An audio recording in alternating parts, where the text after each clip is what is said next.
Hey everybody, this is Rydo and we're back to another live stream of Shadowverse. Today is Monday, August 23rd. Let's hop in. Sounds a little funny to me. I think my ears might be a little bit clogged.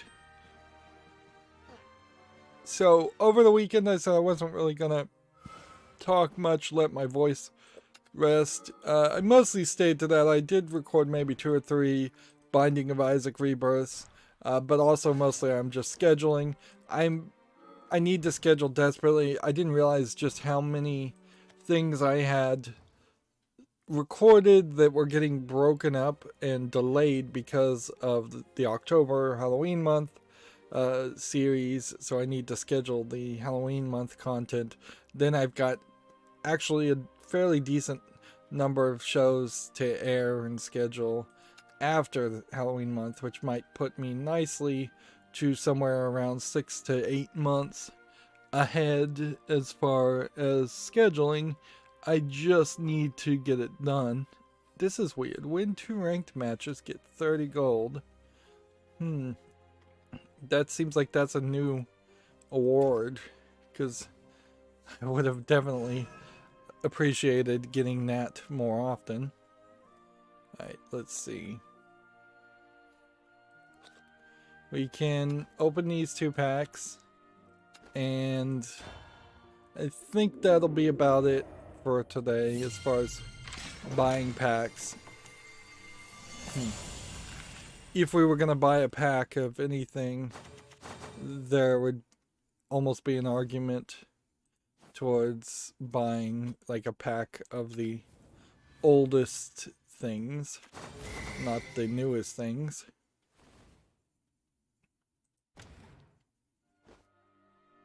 Yeah. So yeah, if we were gonna buy a pack, then you'd go down here and find, has there been a expansion where I haven't bought anything, and it seems like I haven't as far as Starford Legends. So 10 packs there is kind of a high number on gold, but let's do it. Yeah, this is crazy. I don't think I've ever even seen this before, and I wonder if maybe they just repackaged some of the older expansions.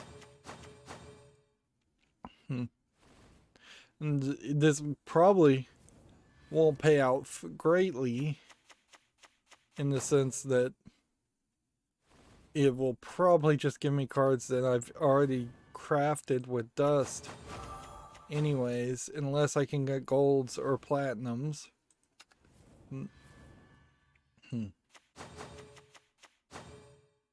And I guess our goal here is to just get all the old packs, old expansions, to have at least 10 packs opened on them. Yeah.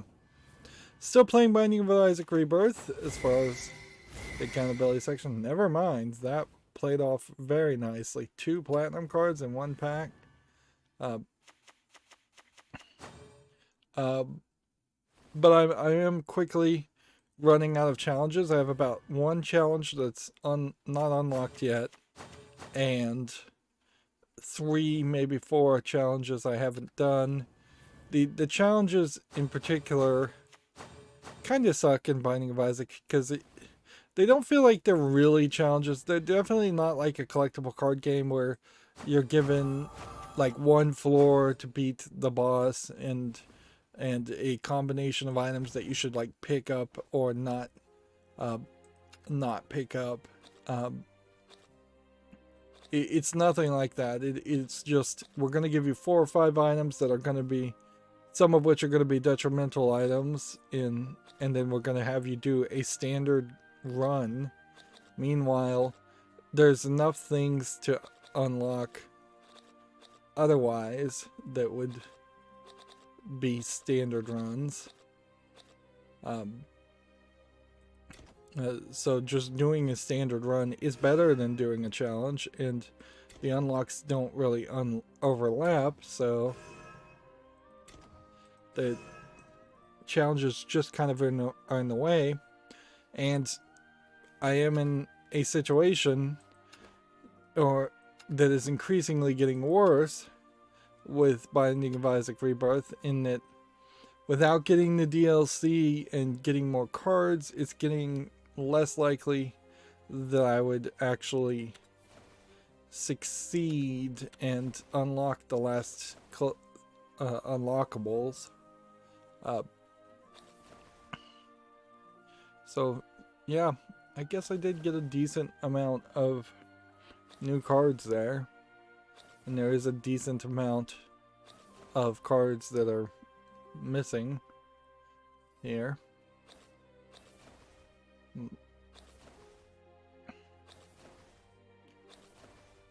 So that probably helps a little bit.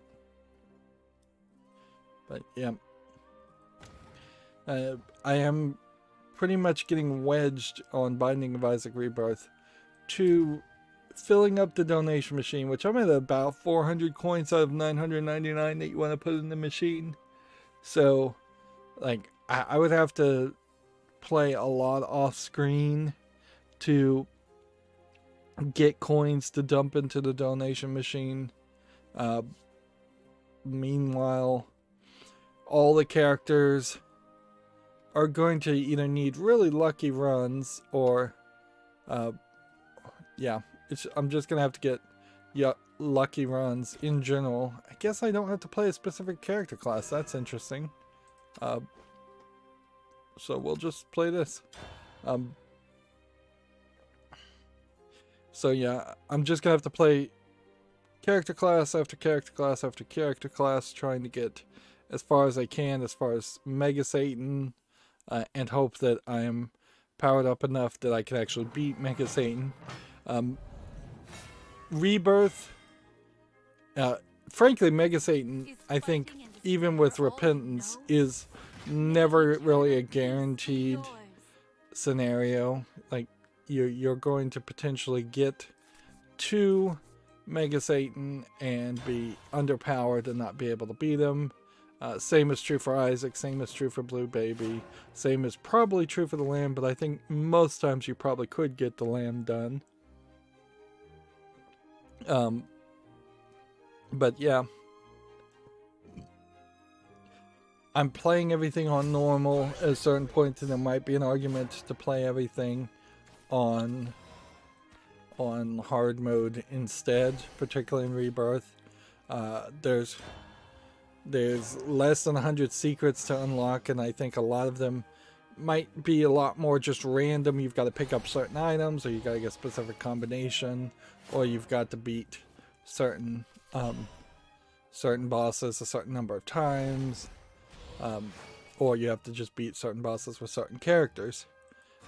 Theoretically, there are 5 characters in Rebirth before Afterbirth Plus, and Repentance DLC starts adding more, which honestly, I think Repentance, by adding more items and just adding more variety, makes it a much better game. There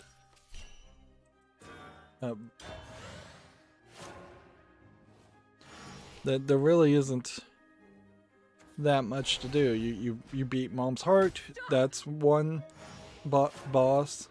The original boss is kind of not even counted. Then you beat Satan, not Mega Satan. Then you beat the Lamb.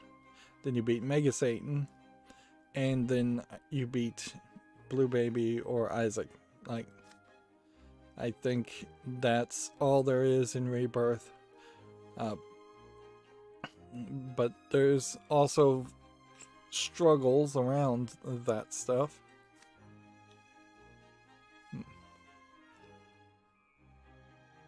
That have to be considered also. That today we'll lift some heavy scriptures. You aren't going to get a super lucky run to get all the way to the end like I was at the beginning of the series. I'm more and more just dying or failing fairly miserably. And there is a problem in that you can't just jump to Mega Satan and practice him. that feels like that's where a challenge in Binding of Isaac really could have been, is just, hey, let's have a practice mode where you can go in random rooms and fight this random these characters, or this specific character. Not a random character, but the character, the boss you want to fight. That way you could just practice it quite a lot. Too much of Isaac is centered around the idea of getting a game-breaking combination of items that change how your character fires or how much damage it does and such. Whereas I think Isaac 2, if you would ever make an Isaac 2, needs to be way more of a fighting game mentality and skill-based focus, to the point where you probably wouldn't want items that are negative at all, or very rarely negative items.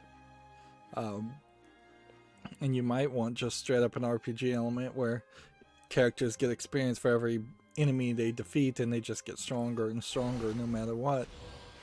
The idea of making a Binding of Isaac 2 also seems kind of silly unless you...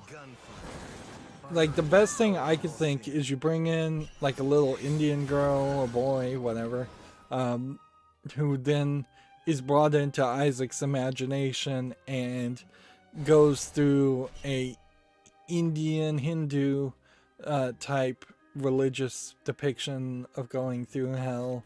Or it doesn't have to be Indian religion, but it couldn't be a Judeo-Christian religion. It needs to be something completely different, leaning on completely different iconography. I'm saying the wrong word there. Dogma. That's the word to use. Yeah. So if you brought in a Japanese, like, playmate, friend, enemy of Isaac's, and then it's all Japanese monsters and Japanese items, then you could do that. But you, at that point, Nicholas, the developers of Binding of Isaac, basically need to, like, shop out to a Japanese company to make that game, because otherwise they probably wouldn't do it justice. Like, it could be Chinese, like the Chinese hells and the Zodiac stuff. It could be more focused that way. I don't know if there's any specifically recognizable and rich enough other regions based on other religions that would work or make sense. And if you're not going on a religious perspective, and Isaac 2 has, like, nothing to do with religion whatsoever, that would feel very weird. I don't know how you could make something that has the same theme and feel otherwise. The only other thing I could think is you could try and modernize it, and like, that would probably be fairly bad too if it was this is the story of Isaac being abused just by modern crazy people, and no reference to religion at all. That probably wouldn't work either. You could set it based on, like, Greek mythos. That might be an interesting mod or reskin, certainly. A bear a day keeps the doctor away. But I have expect Isaac, a theoretical Isaac 2 to be a completely different type of game, like something closer to Legend of Bumbo, or just something that is not a roguelike, is not a top-down twin stick shooter. Something as crazy as like The Adventures of Link, Zelda 2, came out on NES.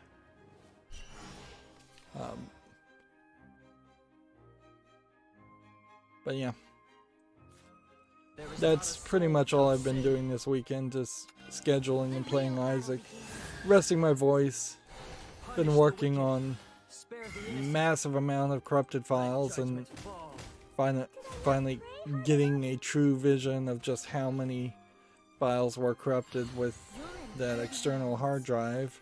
It seems like pretty much any file that I even touched, just so much as to even look at the file, corrupted it, because the master file table seemed to have just been so messed up.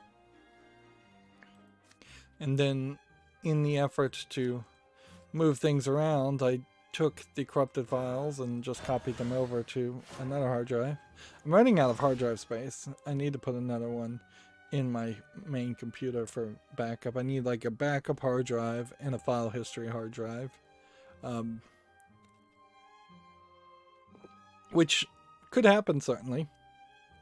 Like, that could be done.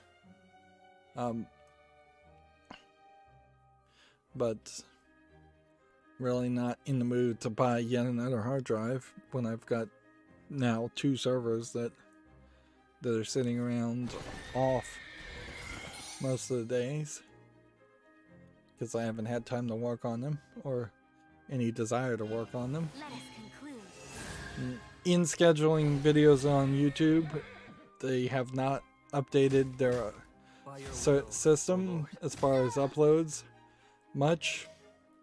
Like, they teased and promised that there was going to be a new upload system at some point in the future. Clearly they haven't gotten it done yet. That would make things a little bit easier to upload and schedule videos, and I was hoping that they would release that faster, and then that would considerably reduce the amount of time one needs. But yeah. So for today, there's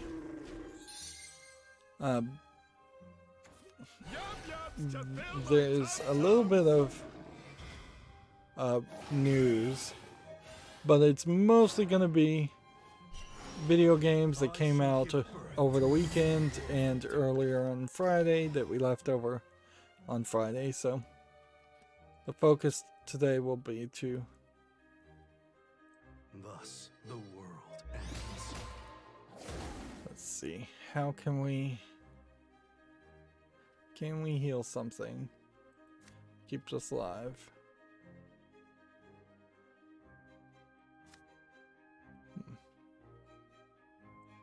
Think you do this.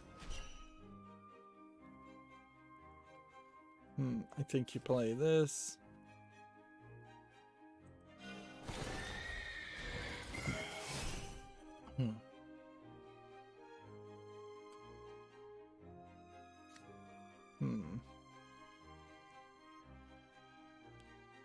Then I think you play this. Just go ahead and put that on the field too. And see, I could trigger this to restore 3 defense to my leader, but I don't think I need to. Stop! What's pretending? Yeah. It's kind of pointless to say ideally I'd want to wrap up today fairly quickly since I say that every stream, but I could see that happening. That would let me finish some work up and schedule more videos. I kind of blinked and missed Sunday. Like, I was awake like somewhere around 3 or 4 in the morning, Sunday morning, went to sleep somewhere around 11 in the afternoon. I mean 11 in the morning, really. And then woke up again at like 3 or 4 in the morning for Monday. Which, yeah.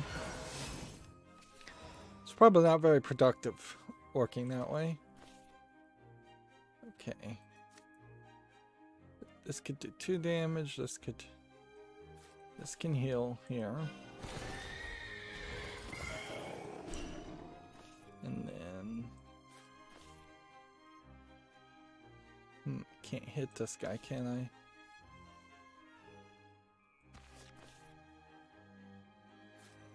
I shall give birth to a new world.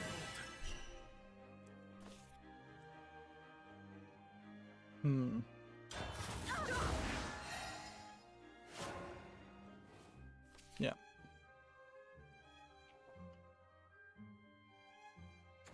All the fluffy hugs. So here we have a game on Steam, Surface Virtual Detective Collector's Edition for Big Fish Game. Hidden Object Game, $8.99, English full audio. What I'm noticing here though is that is slightly cheaper. Big Fish Games does seem like they have gotten to the point where they are more varied in their pricing, which is something I can appreciate. This is where I truly shine.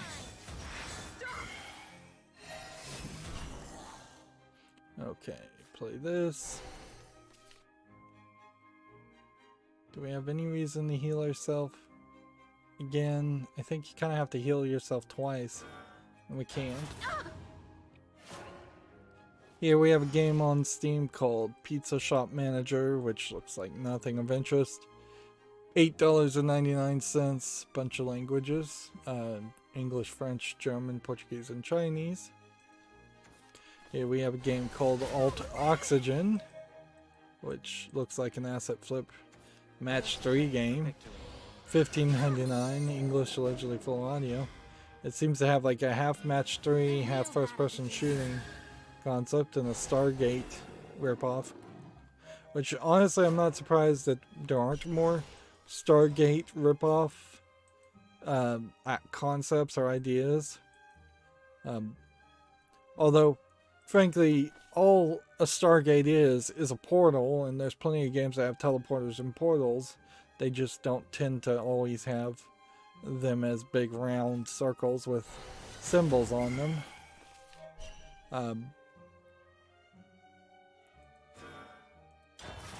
And there is theoretically a Stargate game in development, so we might see some rip-offs of a Stargate, more rip-offs of Stargate concepts as in the next 6 months to a year. Here we have a game called Happy Day, which just looks like an asset flip troll first person shooter game. $1.69, English only. Here we have a game called A Field of Flowers and Stars, which just looks like a low effort visual novel for free, so I guess the price is right. English full audio, I would assume that says fully voiced characters. Yeah, I definitely would appreciate the idea of having fully voiced characters, even if the voice acting is always going to be potentially subpar.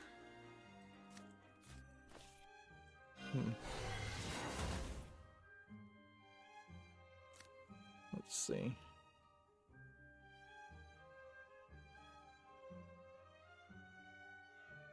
Is there a reason to play that? Is there a reason to play that? Reason to play that? No. Stop! Here we have a game called 100 Hidden Rams, where I thought it was cats before, or frogs. 79 cents. Yeah, 100 Hidden Cats. English only. They're making too many of these games, frankly. One good version of that game is really all that should come out each year. Here we have a game all in Asian characters, which looks like a RPG game. Maybe using RPG Maker, maybe not. Looks a little bit more polished on an RPG Maker game. It's $11.99 Japanese only. Here we have a game called Bird Boxing, which seems to be player versus player as birds. Which, if they were anthropomorphic birds fighting this way in a 2D side fighting game, I might be interested. But if it literally is just flying around, crashing into each other, that's a dogfighting game, and it's a more of a party dogfighting game, which you don't see a lot of those. English, Spain, Spanish, 424. Let me hit this. The zenith, for there I will rise. Okay. Hit this. Today we'll lift some heavy scriptures. And then do this. A bear a day keeps the doctor away. And then do this. Harder, faster, holier. Let us conclude. Go ahead and kill this. Put your legs into each prayer. Maybe I should work out. Stop! You withstood it all. Yep. Looks like I'm gonna win here. Here we have a game on Steam called P0, which looks like nothing. You know what? If we can burn through games, and this is a relatively short day, we could finally get around to doing some wish list cleanups. Yeah, P0 totally does not look like anything of interest. Doesn't look like anything at all. Here we have a game called Typing Incremental, which just looks like some low effort typing game for free. English only. Real battle begins. I don't know why you even make typing games instead of just making typing software. But can we win this turn? I think we can. Just play this. Hit this, I guess. Where I truly shine. Stop! Play this. I'm up. Stop!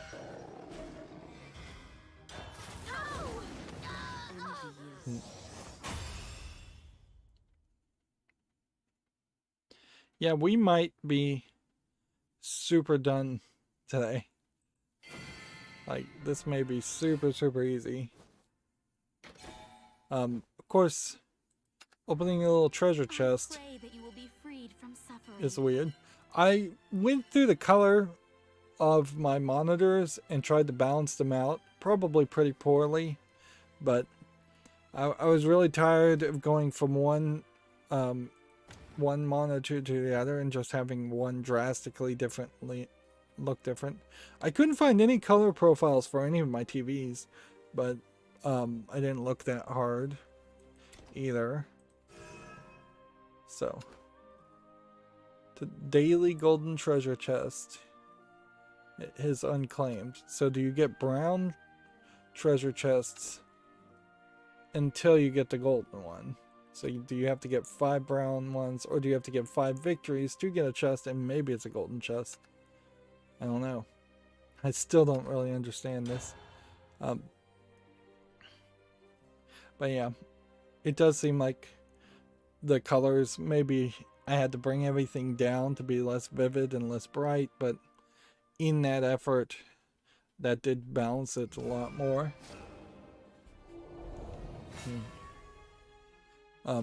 Theoretically, changing the Fighting and despair. color on the TV though won't change anything on the I'm gonna murder you. recordings, and so no that issue there. I did notice a weird issue with the audio. It's that for something messed up where I was not hearing the in-game music when I was recording Isaac, and I quickly changed the settings so I could hear it, but I don't know how that would have changed or what happened.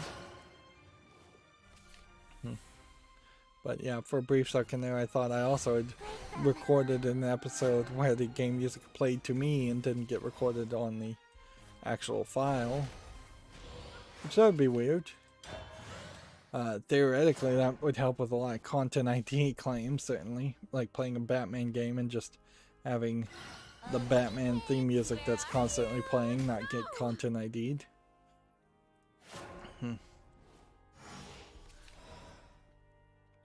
Yeah. Moving on, we have a game on Steam here called Crossmade, which looks like it's just maybe a Chinese visual novel.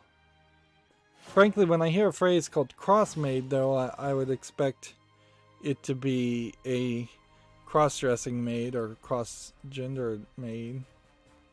I don't see that, and the main male character looks to be a male character, you know, an effeminate male character, but I don't see any boobs here, so I'd assume male. This is $2.09, Chinese only. So, yeah. I think it's still somewhat heavily discouraged, if not illegal, to depict homosexual relationships in China, so I wouldn't expect to see a lot of that happening for a Chinese market. Here we have a game on Steam called Air Hunter, which just looks like a kind of generic shoot 'em up. I like that it's widescreen, but the background looks awful and the game looks awful. $2.99 English only.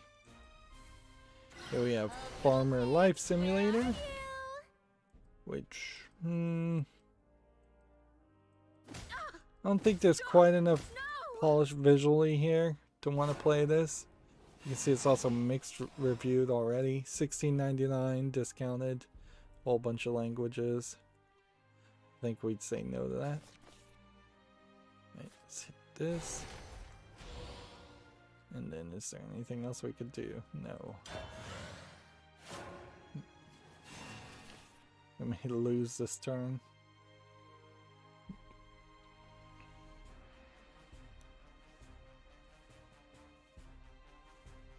Let's see. Gamma Sutro's in a report here that the matchmaker and Love Island developer Fusebox is accused of creating a toxic workplace. Which, okay. At this point, then these accusations I think are going to just come out fairly frequently. Not few and far between. They're going to come out fairly frequently, I think. There definitely are jobs I worked where I felt it was a toxic environment, and I don't know if there would have been any chance of me being listened to on those accusations, but it might have been nice if some of those employers were afraid of their bad deeds getting highlighted. Of course, I also worked some jobs when I was very young that if I did come out and make those accusations, it's very possible society would have just laughed in my face and gone, yeah, no, that's just how every job is, or that you were totally in the wrong and you were totally being immature and childish. There's definitely a job I quit, like one of my first jobs that I quit, that I could have easily not quit. And they desperately were begging me not to quit, and I still did it. It's like, no. And for my own mental health, that was definitely the right decision, and actually for my own just career path, for however that went, it was the right decision, because it was nearly like 10 years after quitting that job, I got called by the same company, asked to work the exact same job for the exact same pay. So 10 years not willing to pay a single dime more, not willing to change change how they did business or anything. And that is the reason I quit, is because after working there for a while, it became blatantly apparent that this was a stagnant company that was not going to grow or do anything new. It was working at a TV station, and it was in the middle of the digital transition, where everybody was supposed to go to digital, which wasn't the same as everybody had to go to HD, but anybody in the right mind would have been saying, hey, we're getting new satellites, we're getting new receivers, probably just getting new receivers. The satellite dishes themselves were probably fine to get the signal. They were getting new receivers, very expensive equipment. It would have made a lot of sense to future-proof it and have it to HD, which for a TV station in general would have still been 720p, not even like 1080, 30 frames per second or anything like that.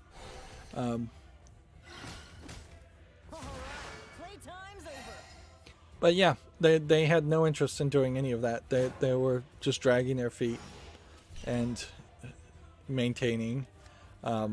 There was very specific problems with the equipment we were using in the job, and instead of trying to fix it, they just wanted to often just document that a problem has happened, instead of saying, no, this whole setup is bad, we need to get new hardware, replace the equipment, and get away from this. And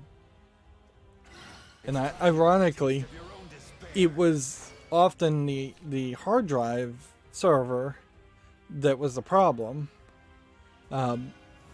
where all the TV shows were being recorded and aired on digital analog tapes, which they also were problematic and always breaking down, but there was a lot of them, whereas there was only one hard drive server. But you would have obviously had just one big hard drive server with all the video, and you would have been moving everything to digital, or everything would have been digital. But no. And so a significant amount of my job boiled down to putting a tape in and taking a tape out and putting in another tape, and it was just like, ironically, this highly technical job that I felt I was qualified for, and then technical sounding job certainly, but then they had boiled it down to the worst experience possible, where you are just doing this menial labor task of take widget A and put it in slot, take tape A, put it in slot B, take out tape in slot A and put it in on shelf C. It's just like very basic generic things, which, yeah, any job might have a lot of that, but that's all they kind of wanted to do. And then they were just an incredibly negative job too. Like the attitude just stunk. All the employees' attitudes were just terrible.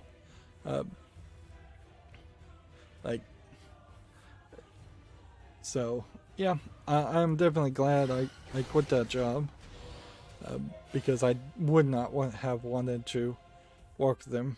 Where arguably I then later on worked a different job where there was a lot better co-workers and a lot better of an attitude amongst the co-workers, at least the management. Some of the management sucked, and eventually I got under controlled. The manager that became my boss was one of the sucky managers, and he complained way too much. But yeah, I stayed a lot longer in the job with a good attitude co-workers than I did with the bad attitude co-workers, and that's definitely something to consider.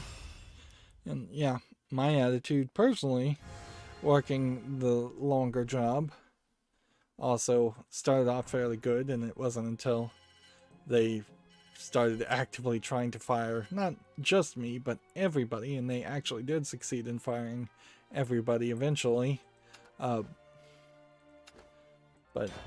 yeah, once it started going downhill, it went downhill fairly fast.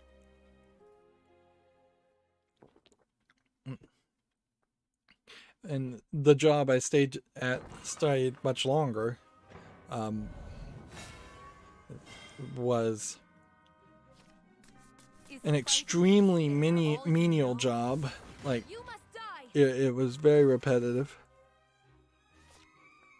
And then inherently, if I was going to try and work a another IT job, again, I'm always extremely cautious around the thought of working an IT job as far as how much of this is really just going to be customer service, help desk level 1 stuff, because that's not what I want to do.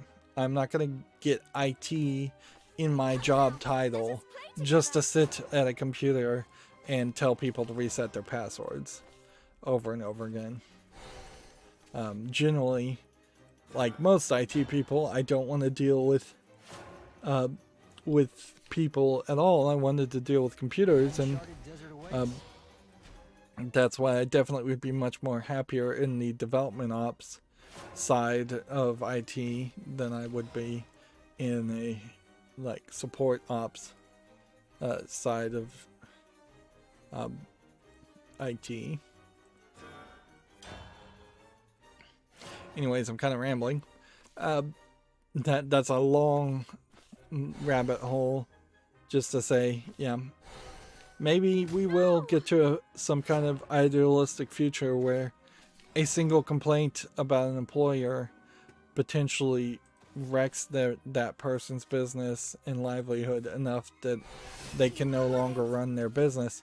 The problem with that, I think, is that this is just always going to favor wrecking small businesses and never wreck large businesses. Because we know Walmart's a terrible employer. We know McDonald's is a terrible employer. We know Amazon.com is a terrible employer.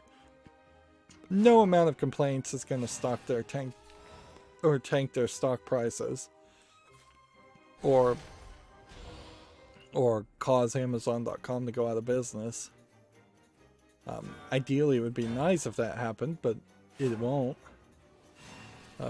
And no amount of complaints is going to create that mom and pop startup competitor to Amazon or Walmart or McDonald's.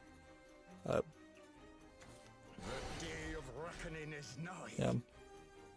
Inherently, we cannot continue to turn the blind eye to the fact that the only reason why the vast majority of people work jobs at all is because capitalism, late stage capitalism, or just regular capitalism, is a system designed to keep an impoverished below a livable amount of savings point of finances.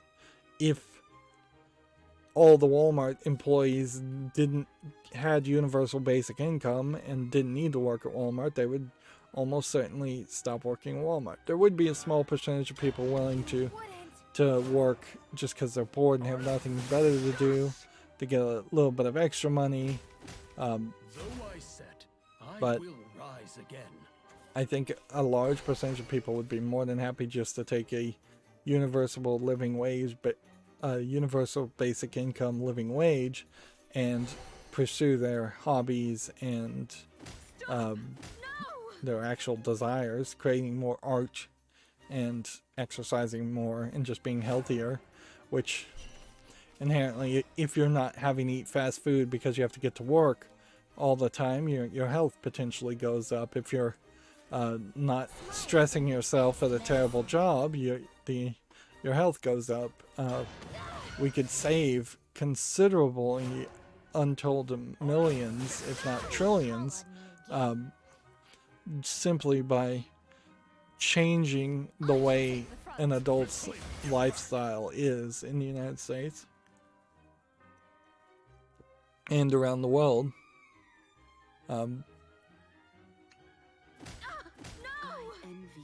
So yeah, public shaming each individual company for being bad employers doesn't really address the issue that we need to remove a considerable amount of power out of the hands of employers by liberating and giving freedom to individuals to not be forced to sell their life, sell their time, sell their labor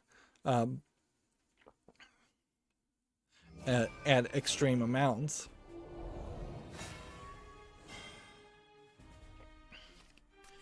Let's see. Moving on, the game called The Tourist is coming to the PlayStation on September 9th. This looks like a generic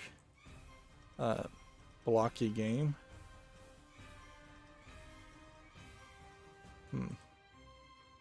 Suppose I'm bearing the lead because Psychonauts 2 is out, and we'll look at the Metacritic reviews on that, but generally speaking, I don't want to read a whole bunch of reviews from mainstream video game journalists on Psychonauts 2. I want to just get a general idea of what they feel like. Clearly all these people have been given early access to the game, so they've already been compromised with a bribe in the sense by getting the early access.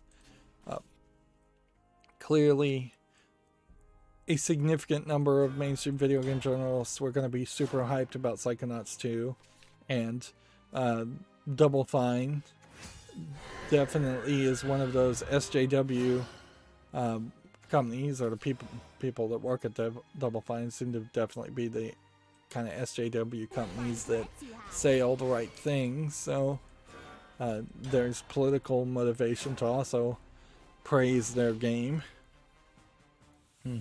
But yeah, I would be very interested in seeing the user reviews when they come out, but the user reviews are also delayed 3 days. Inherently, you don't even have to get too deep to just say reviews on day one are pretty much just hype. Part of the problem, part of the hype cycle issue. So there's definitely an argument to not get hyped on that game or any new game. And I wasn't super hyped on Psychonauts 2 anyways, because I just played Psychonauts 1 and didn't find it to be much of a game anyways. It is much more of a just collection of cutscenes telling a story, and the story was fairly generic. And I didn't really like the art style in the original game in 2021 standards, so, and the new game doesn't seem like it's gonna veer too far off 16 years later. That is definitely a part of the issue, certainly, with some of the older games I cover, is that they are just going to be so incredibly old that there's no way around the idea that it is super difficult to enjoy it because it's so old. I'm using the word super too much.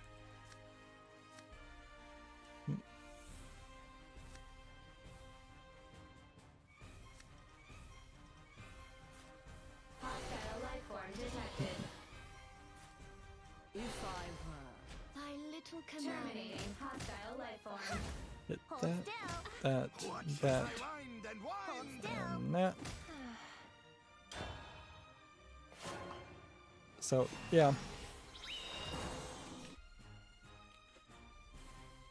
I decided to get a bunch of individual RSS feeds from subreddits on Reddit that I follow, instead of just having the combined feed that seems to only highlight the biggest post from a subreddit if it hits a certain threshold.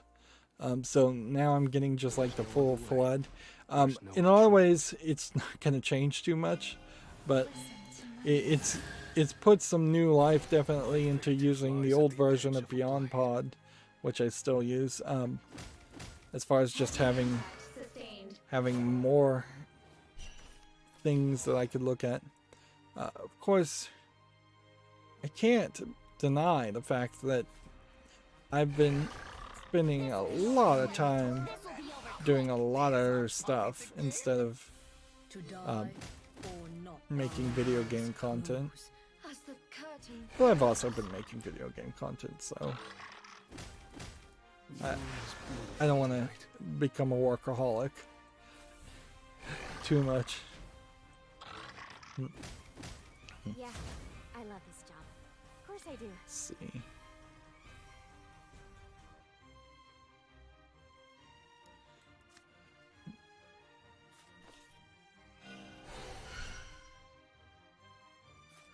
Verifying access. Watch as I wind and wind. That, and that. Moving on, Gametsu says Alfred Hitchcock's Vertigo, wouldn't it be an apostrophe S there? For consoles has been delayed to 2022. There's a new trailer. Let's check out what the trailer is. Yeah, it is an apostrophe S. It's from Microids, which I think Microids is the developer of the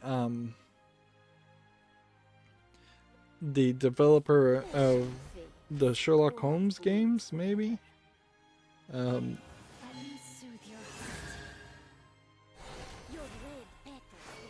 So yeah,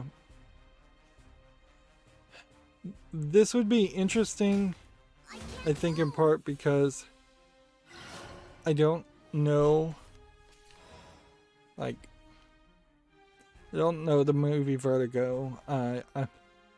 My familiarity with Alfred Hitchcock is I watched a few of his episodes of his TV show, and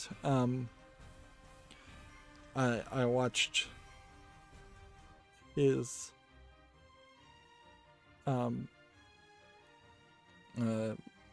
like Psycho, certainly, but I also have watched a parody of High Society, so no, High Anxiety, Enemy which is the identified. Mel Brooks parody. Yeah, I love this job. Of course I do. This'll be over Spin quick. in a twirl and out. There's our puppies see. again. Evolve. Begin.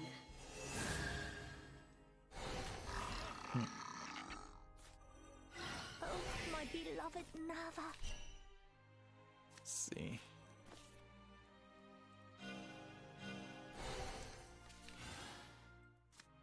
Let's see. What else do we want to do? Truth and lies.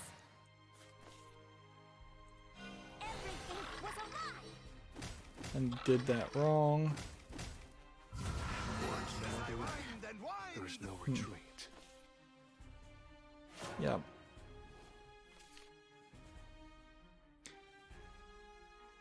I don't think there's probably a lot of fertile field to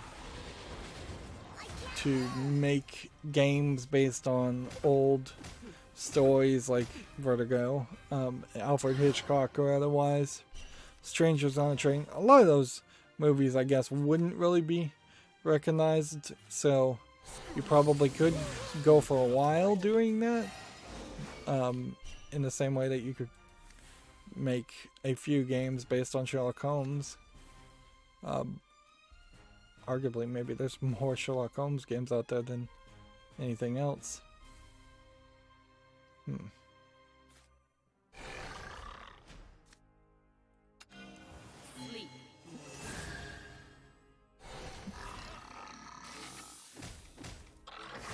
I'm not lonely. Not with everyone around me. Say goodbye.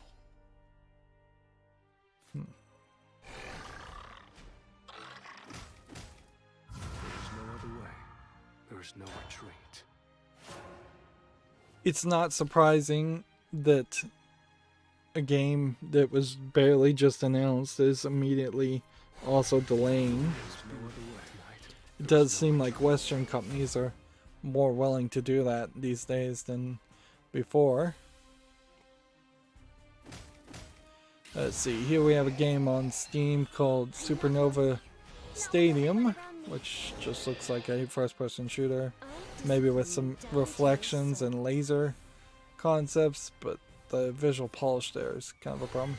The concept's not terrible, that they have laser guns that are bouncing lasers all over the place, but also that's not really what a first-person shooter player versus player game wants. That's more of a ricocheting laser game concept that You are mine forever. it only works as a gimmick for a short time.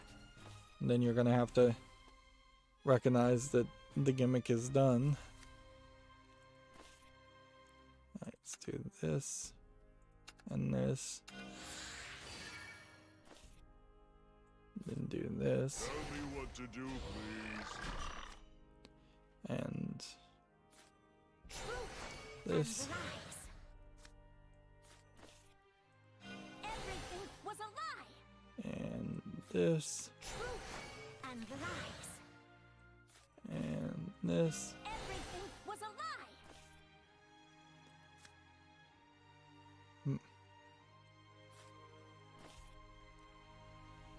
See, 3 here.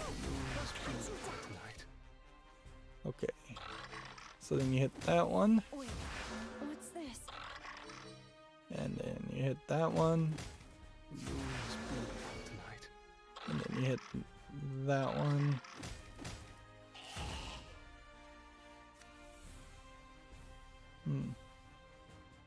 Then we end the turn. Yeah, we have a game on Steam called Dino Bags Arcade, which looks like nothing of interest. Righteous path. $4.99 English only. Here we have Slime King's Tower, which kind of looks like Binding of Isaac if you had a worse looking visuals of Binding of Isaac. Dyed blue. Actually, Power of mortality. yeah, I just don't see a reason why you would want to play a Binding of Isaac clone. It's free to play with a free soundtrack, English, Spain, Spanish. There, I just lost a rank.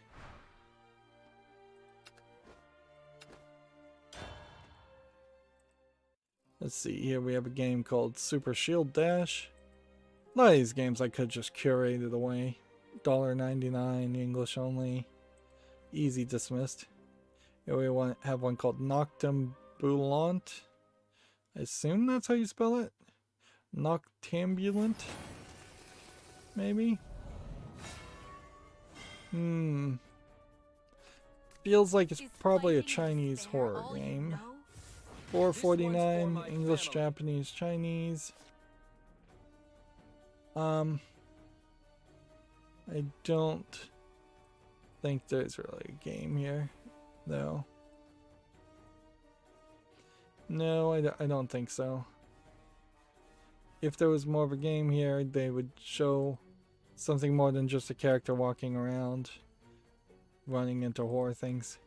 We've seen games like this before, and I guess I could put it on the follow list and see if it gets reviewed well, but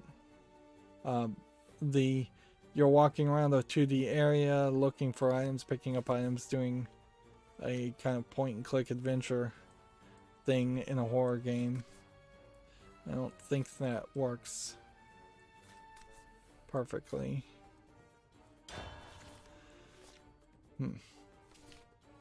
Here we have a game on Steam called The Endless Adventure, which looks like nothing of interest. It's English and Russian. Here we have one called the Maricot Deep, which looks to be a diving simulation. Then it turns into a turn-based strategy game. Weird.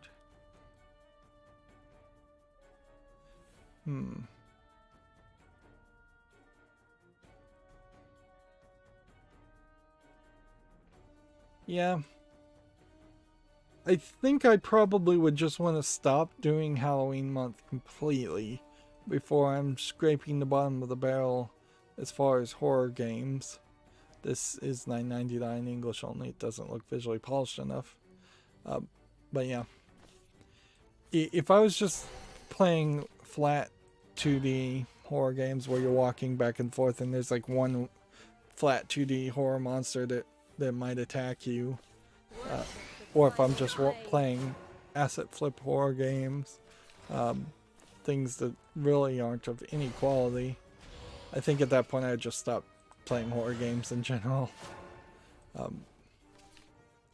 The good news is that probably would never happen, though, because there's just always going to be so many zombie games that try to be a little bit more realistic enough that it justifies having a horror game, and there's always going to be a few other horror games that that obviously are going to be scary enough to justify doing Halloween. One of the things, I guess, to go back to what I'm saying, and I'm jumping all over as far as topics I'm talking about, but because I now am following r/games a lot more, there's a lot more posts about video games I'm seeing, but the way I'm going to try and go through them is I'm going to probably ignore them on some days and not look at the post, and I'm probably just going to skim a lot of things. There's a lot of just opinions, posts, and things that are not news or not relevant comments.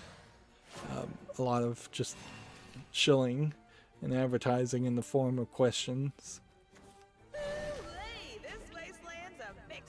I think I will still keep almost all of my video game news coming from my main sources on Twitter, so that there is at least a small form of vetting going on as far as what's being reported. Look to the zenith. For there, I will rise. Video Games Chronicle has an article here. Activision says omitting its logo from the Call of Duty trailer was a creative choice. Vanguard's revealed distance itself from its parent company amid a discrimination lawsuit. So it just says here, Call of Duty presents instead of Activision. And yeah, almost certainly there would have been an Activision logo here. But yeah. That might very well mean that Activision has already made plans to change its name and try and get away from being the Activision Blizzard with all these controversies around it. Problem with that is, even if they change their name, they kind of change their attitude. Otherwise, it's just going to be far too easy to say, oh, Activision is now known as this new company.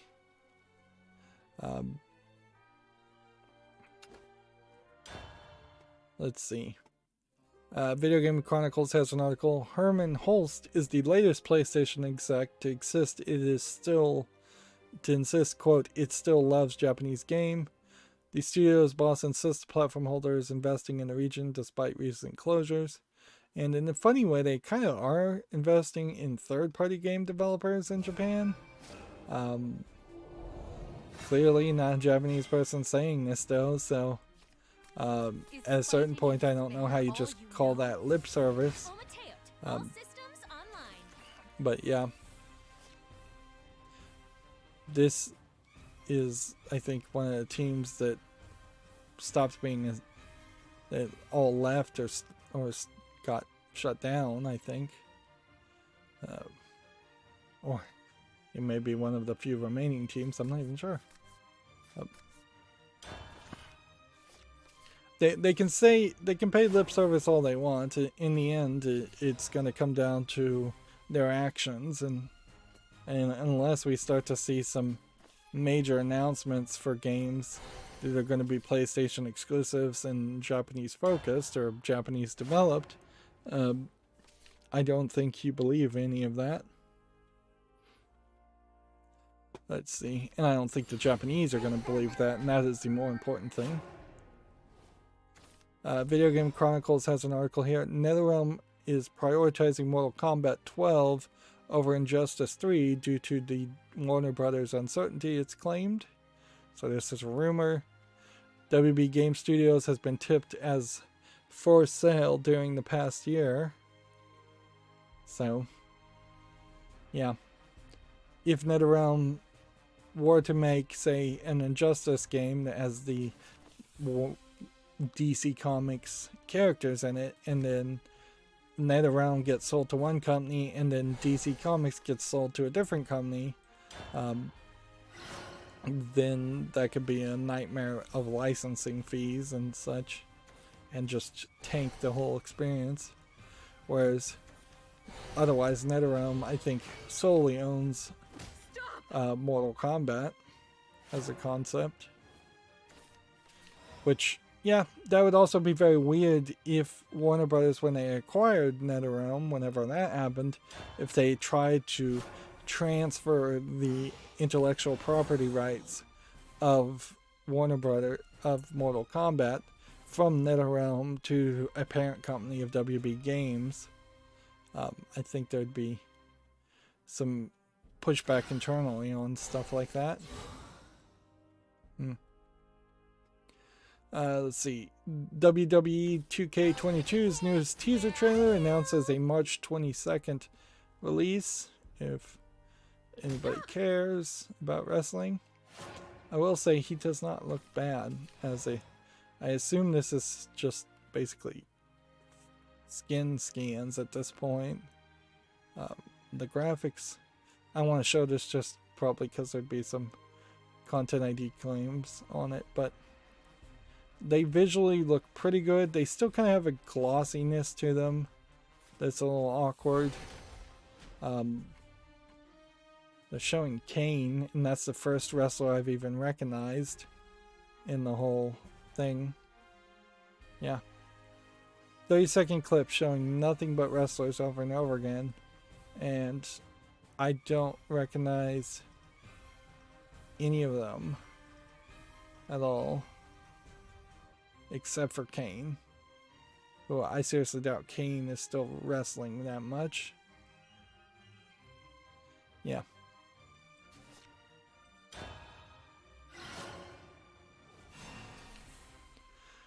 The problem with the wrestling games is that they're always too expensive and too difficult to get into. There's no easy path to say, hey, we know you think wrestling people are nerds, but why don't you play this game? You might have some fun anyways. We'll give you a free trial. We'll let you play. We won't tell your friends that you play it. But yeah, wrestling being so centered around the actual act of wrestling and the drama WWE puts around the wrestling and all the kayfabe,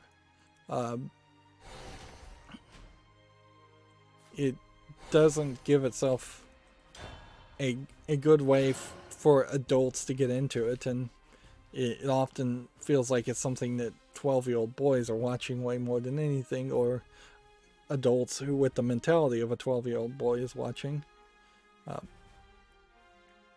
And they may have made some slight steps in the past few years. I think they probably have to increase the female viewership and getting little girls into it a little bit more, but I don't think they've made great progress there. I think one of the female wrestlers actually just made a Ferris Bueller's Day Off themed pinball table which is kind of crazy, but it probably highlights where someone who is connected and successful in one industry can find connections in other industries. It's kind of crazy to make a Ferris Bueller's Day Off pinball table in the first place, but yeah, theme does not win or lose, make or break a successful pinball table. It's definitely how it plays.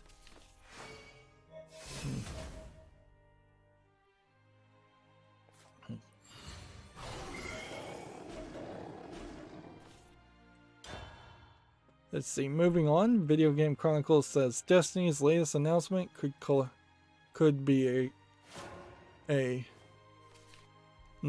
corroborate, that's a big word, I don't think I've seen that printed in a long time, an expected Halo crossover, so Destiny may be having some Halo skins in it, which, who owns Destiny at this point?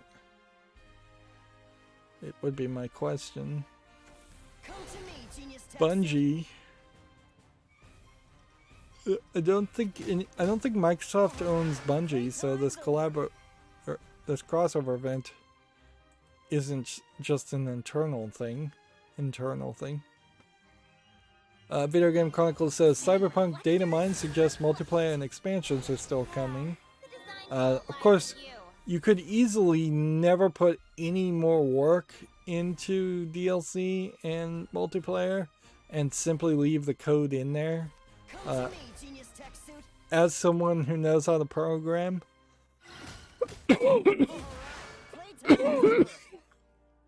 excuse me, as someone who knows how to program, if I'm being given 80 hours of work a week to do, the last thing I'm gonna do is say, hey, let's clean up this code and remove elements that aren't being called or used.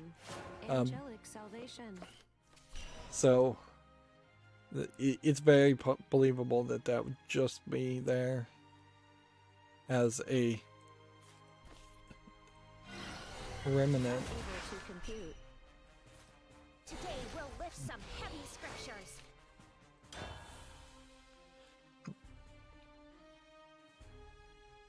Also, it's very possible, I think, particularly in CD Projekt Red's case, that they are intentionally leaving hints that there will be more content coming out for the game so that they can get more of a bump in their stock price.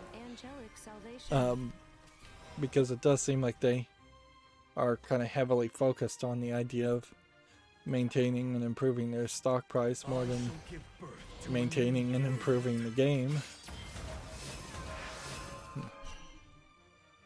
Okay.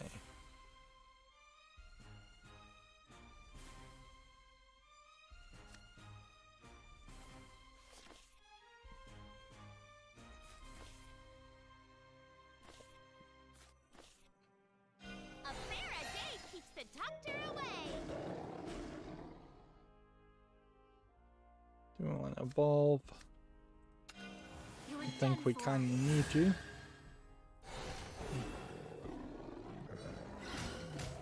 Unable to compute. Let's see. Here we have Granny 3, which I've rejected Granny 1 and 2, so there's no reason to not reject Granny 3 on Steam. $4.99 English full audio. Here we have a game called Elec, which looks like a clone of Tron Cycles. Not done particularly well. Early access VR, $14.99. Yeah, playing this in VR would almost certainly make you motion sick. Yeah. Well, even with lower expectation as far as the daily quest, it seems like there's a decent chance that we're not going to get that many victories today. Yeah, the time just kind of melts away as I do these live streams. Is fighting and despair all you know?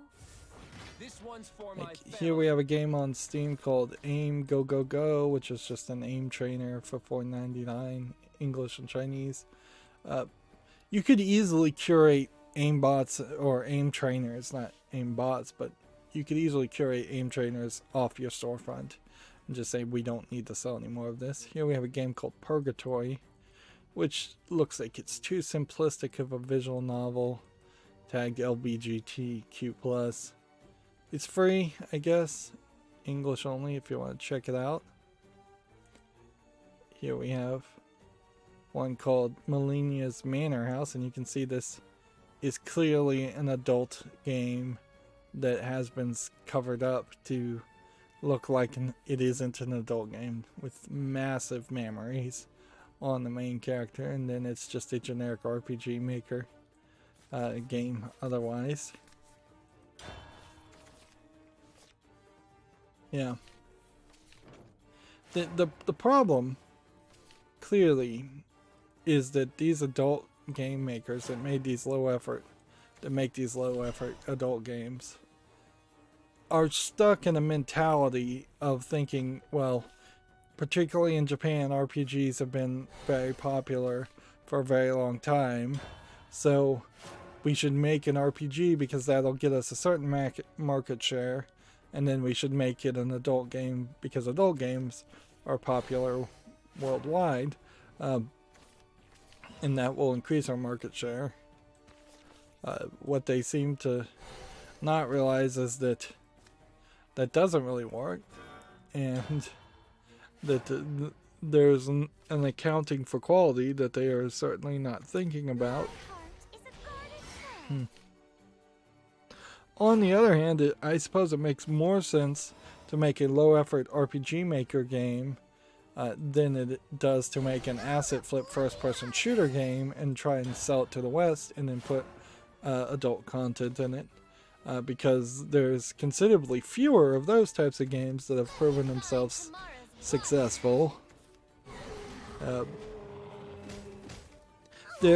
I truly believe that if you average a Asian gamers' likes and dislikes as far as gameplay styles and game mechanics compared to a Western gamers and averaged Western gamers' likes and dislikes, you will find that RPG and statistics and management are more appreciated for the Eastern gamers than they are for the Western gamers. The old stereotype about Asians being good at math, I think, has some small basis to it on average. Let's see. Next we have a game that's all in Asian characters, and this is a compelling shot you don't see in games too much. Someone being carried. Feels like this person is like needing blood, but then it seems like he just falls into the same situation where it's a flat 2D horror game where you're walking back and forth. Also, this has dark screenshot syndrome. This is $7.19, Chinese only.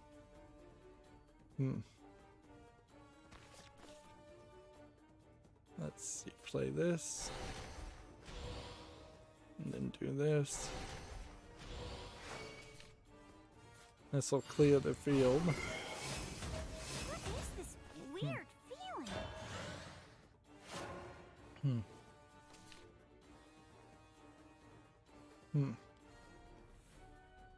Ooh, interesting. I've never seen this before. Steam appears to be experiencing some downtime. Check steamstat.us. Something went wrong. We were unable to service your request. Please try again later. I have never seen that before. Steam has been fairly successful at presenting its content no matter what. Storefronts being down means you're losing money, so there's definitely an argument against not letting you have any downtime, or letting your site have any downtime. But then I just hit the refresh button, and then it brought up Medieval Wars, which looks like it's just a hex grid game. $5.99 English only. Well, I guess we'll probably end up reloading a bunch of things then at this point. Video Games Chronicle says Call of Duty's Vanguard Alpha will introduce its gunfight battle royale. Which, okay. I don't think I really care about Call of Duty, but we'll mention it. The Wild at Heart is coming to the PS4 and Switch in 20 and 21. I believe we have seen that game before, so it's just getting more versions. Okay. Do this. There is not a soul without sin. You are done for. Punish the wicked. Spare the innocent. Let judgment fall. Do we want to summon some more guys? Sure. A prayer a day keeps the doctor away.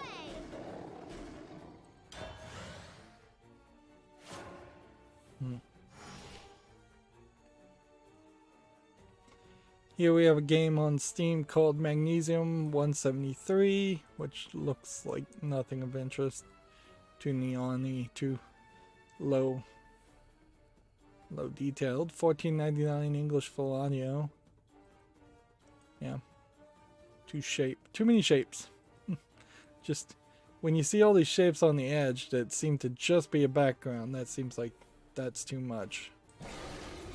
Here we have a game called Melania Online. Melania? Melania? Yeah, I have no idea how you actually pronounce that. It's a free-to-play MMO, it says. English requires a third-party account. I have no interest in that.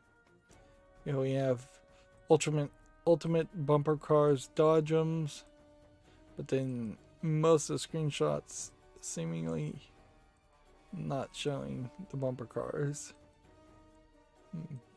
In the back half, at least.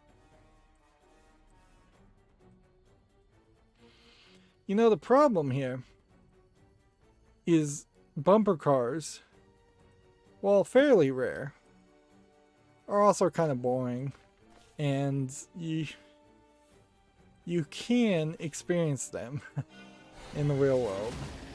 Unlike, say, racing, race cars or anything like that, where you're just never going to really have an opportunity to get behind a McLaren or a GTS 911 or any really expensive car that you would see at NASCAR or Formula F1, those kinds of things.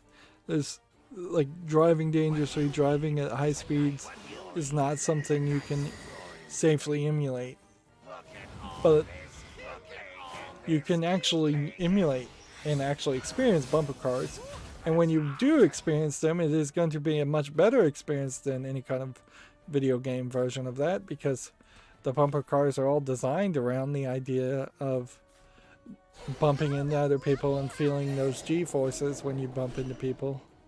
So it seems like that's just kind of a dumb concept for a game in the first place.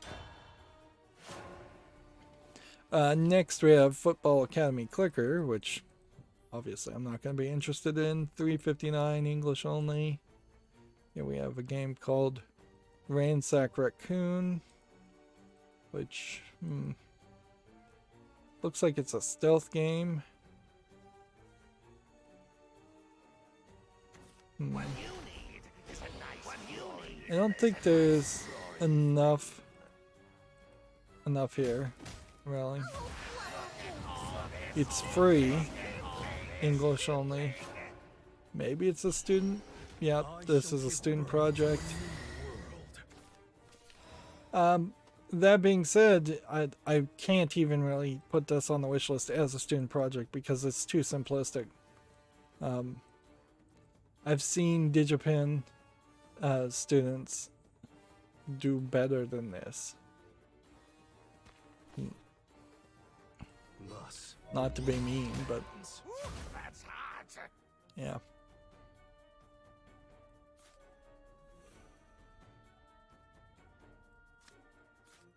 Smiles are the best medicine.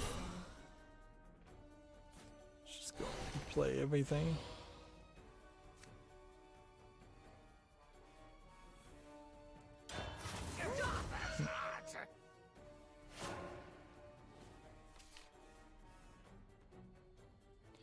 Yeah, it seems like you get a different little monster every time the server is down.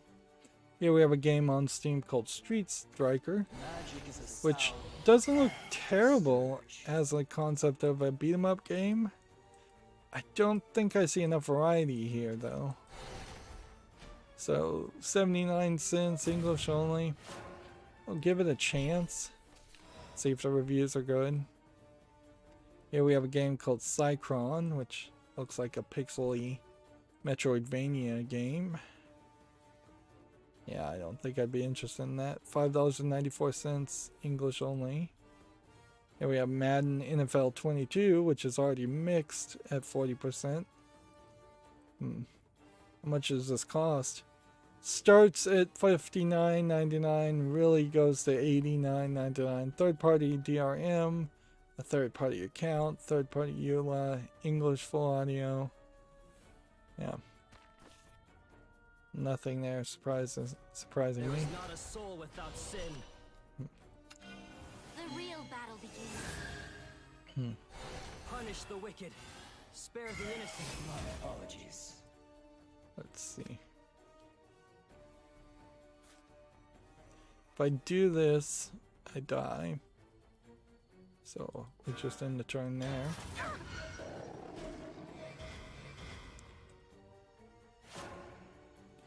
Yeah, we have a game called Station Commander, which just looks like a space strategy game. So not my style of game. $59.99, English only. Here we have Super Cup Online. Yeah, pretty much everything today is going to be dismissible, which means pretty much everything this weekend could have been dismissible. English, allegedly full audio. I doubt it. That's true though. Video Game Chronicles has an article here. The revised PlayStation 5 model has quietly gone on sale. This new hardware model, first listed in a product manual last month, has been spotted in Australia. I don't think there's probably too much difference.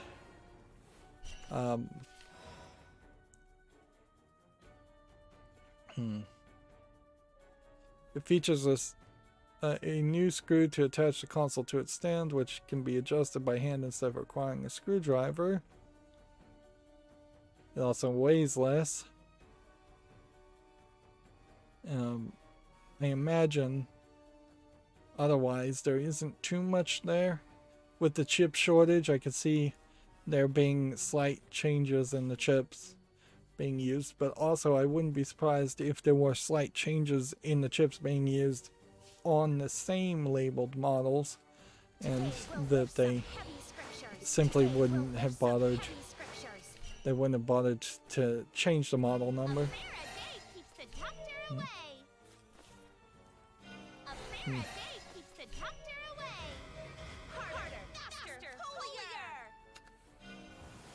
See. So that's a free evolve for that, but you can't evolve the next thing. I don't think I have any reason to heal. That concludes today's sermon.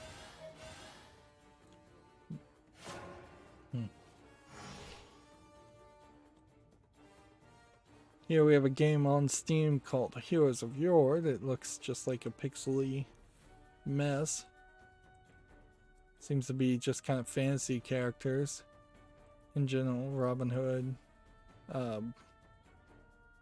was Alice from Alice in Wonderland, some other characters. Early access, $9.99. Here we have a game called Drift Kings. I feel like the game Drift Kings had already come out, but maybe I'm thinking of a different game. Early access, $9.99, several languages. is there enough of a game here for me to want to play it? I kind of don't think so. I don't want just something that's 100% focused on drifting. Magic is a sound and a scourge. Let's see. Here we have a game called Metal Golem First Contact, which there might be something here. Don't think it is. It's a mech game, for lack of a better description. $15.99 English only. Just because I'm not familiar with mech games and we don't see that many, I'll put it on the follow list. My apologies. Okay, hit this. You're in good hands. And then end the turn. No, I have to trigger 3 heals before the end of the turn, don't I?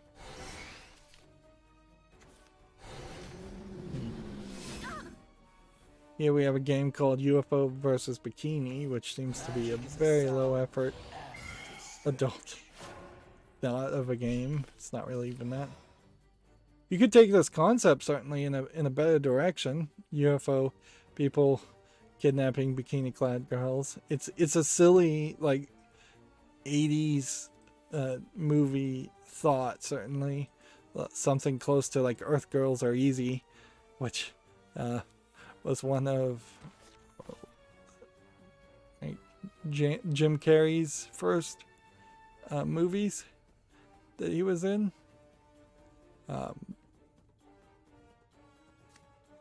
So yeah, you could take that goofy concept and do more with it. To a new world. My apologies. Okay. 4 won't kill this guy anyways. So you only need 1.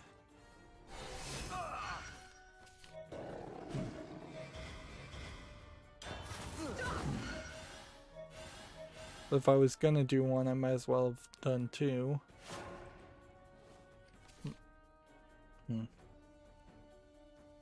See, next we have a game on Steam called Waver, a typing adventure, which, There is yeah, not a soul without sin.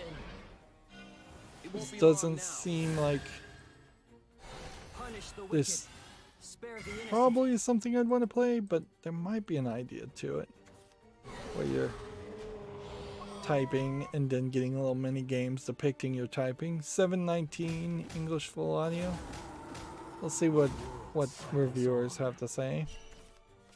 Here we have a game called Cold Depth, which just looks like a generic escape the room adventure type game. Coming soon, English, Russian, Ukrainian.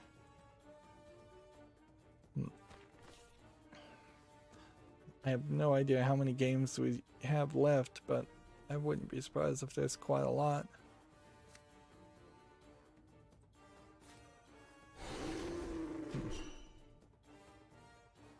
Okay.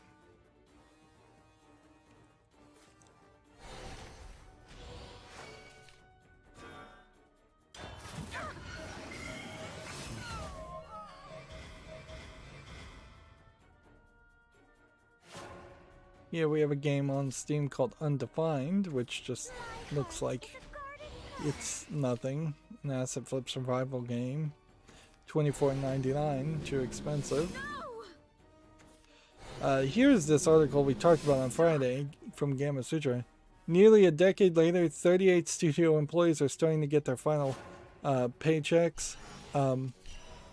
This is 38 Studios was founded by the former Boston Red Sox player Curt Schilling, and it went into bankruptcy.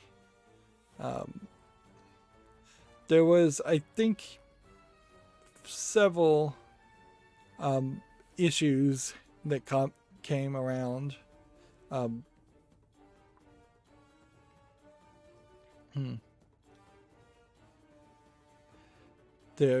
there's several issues that came around 38 Studios. But I will say Game of Sutra is totally wrong here to just put this snide side comment that Kurt Schilling maybe posted some pro-Trump story, like, because this is linking to a Forbes article. They didn't even write an article about this instance because it wouldn't be a video game. And yeah, you've got this article should have stopped at 2 paragraphs earlier.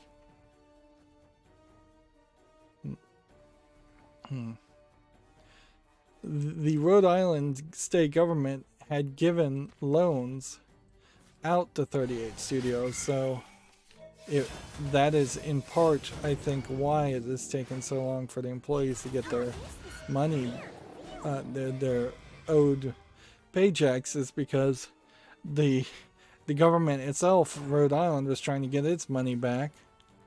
And in general, I just don't think you should let rich athletes or celebrities try and run businesses and own significant amounts of it.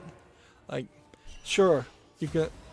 This is like the one argument I think that is pro the idea of stocks, is to let rich people own shares and stocks in a company without actually influencing how the company is run. But on the other hand, maybe businesses just should have been small in the first place. I think also there's a decent amount of people who are hyped and happy with Kingdoms of Amalur Reckoning, which I think 38 Studios did manage to make and release, so it wasn't a complete failure of a company.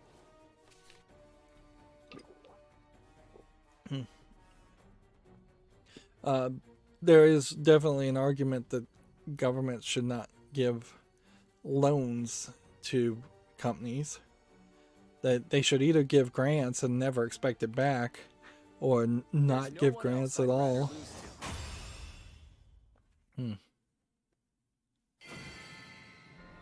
But yeah, that is stuff that happens all the time. Right?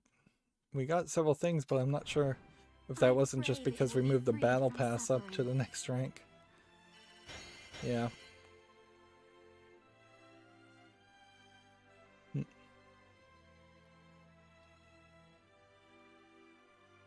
See.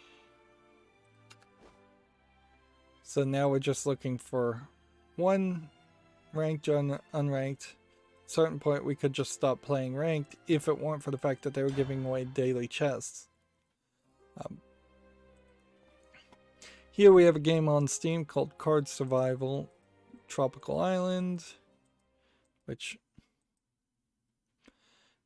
if this had been a concept that had been released 10 years ago, before we've seen just a ton of island survival games, that there might be a concept here that makes sense, or if there was actually a board game that was really well thought out and polished, this would make sense. But even as a mobile cell phone game, this concept fails, and it kind of just feels like a clicker game. $6.99 English only. That's also too expensive.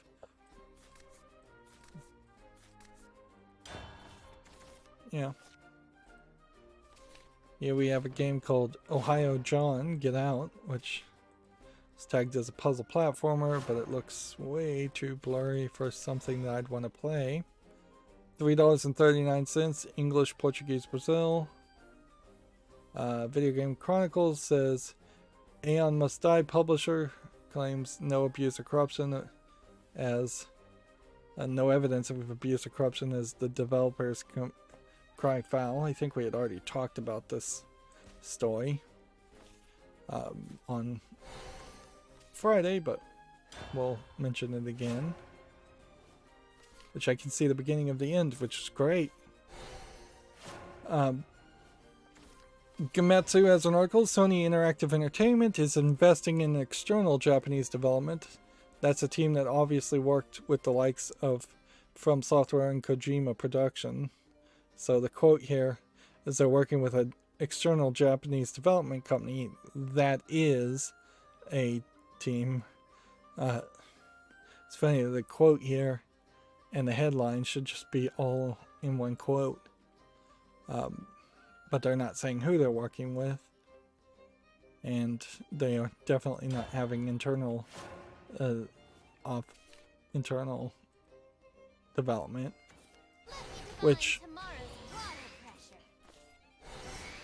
yeah, Japanese companies do tend to collaborate a lot, but also a lot of the collaborations tend to fall apart or never accomplish as much as you'd like. Let's see, Gametsu has the Demon Slayer, Kimitsu no Yabai, the Hinokami Chronicles Japanese TV commercial. And what this is going to really ask more than anything, I'm not going to show it, but should I be reporting about commercials coming out? We've seen a lot of trailers, but haven't had anything that was specifically labeled as this is a TV commercial, this is specifically going to promote a game as a commercial. And then Gametsu also has Tsukihime, A Piece of Blue Glass, Moon TV commercials, type Eric Seed and type Seal. So, 2 other commercials. Then Gametsu says the high fantasy 3D adventure game Project Buramato has been announced. Which, do we have a teaser for this to get a general idea of what this game is going to be? See a flower character, see a guy. High fantasy. Arguably, we could always use a few more high fantasy games. Flying space whales and such. Yeah. This definitely feels like it's influenced by things like Zelda Breath of the Wild. Look to the zenith, for there I will rise. So yeah, there's some possibility there that Project Buramato would be interesting. Yeah, we have a game just called GGA, which looks like nothing of interest. $7.99 Chinese only. Here we have a game called Dragon and Home, which is already marked as mostly negative. It's free MMO with in-app purchases, English and Chinese. Here we have a game called Skeletons vs. Zombies, which looks like nothing of interest. $4.99 English only. And see, if I hadn't left these games, we would be so done this. We would be done so early. Here we have a game called Between Two Cities, which I think this is probably just too Chinese of a game in the language for me to understand it. I think there's an argument that these are puzzles that are telling you where to place the pieces. $2.99 English only. It's not Chinese at all, is it? Just looks okay. I'll put this on the follow list and we'll see. Maybe people would like it. I shall give birth to a new world. Well, that's too bad. You're in good hands.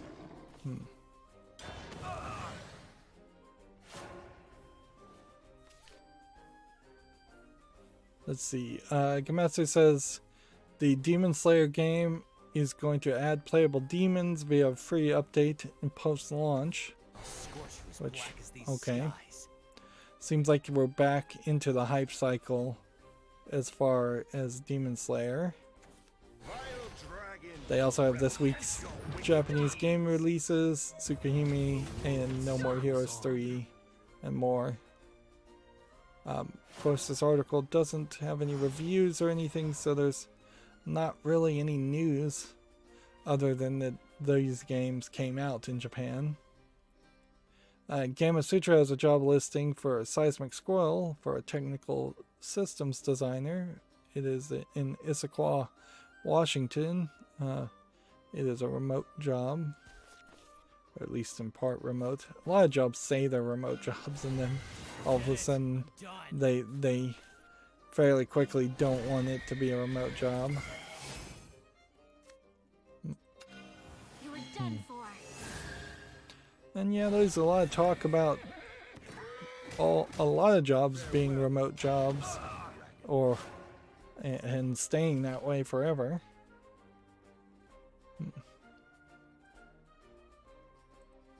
Here we have a game on Steam called Mouse Adventure, which this animation actually has a little bit more polish to it than I would expect for something that I could easily just immediately have dismissed as an asset flip game.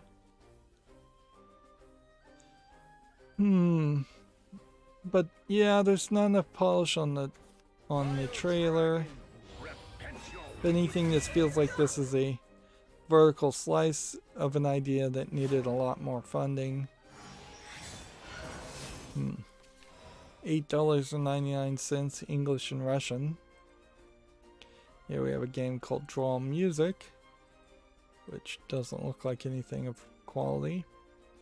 $4.99 English only.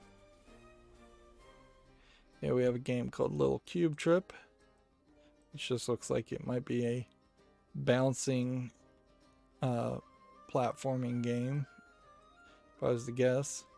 Way too much neon. $5.09 English, Russian, and Chinese. What might have happened here, and this would explain why there's so few games that came out today, is that the servers may have just been down for the whole weekend on Steam, and that's why would be the reason why we don't have that much to talk about. Keeps the doctor away. If that's the case, that's fine.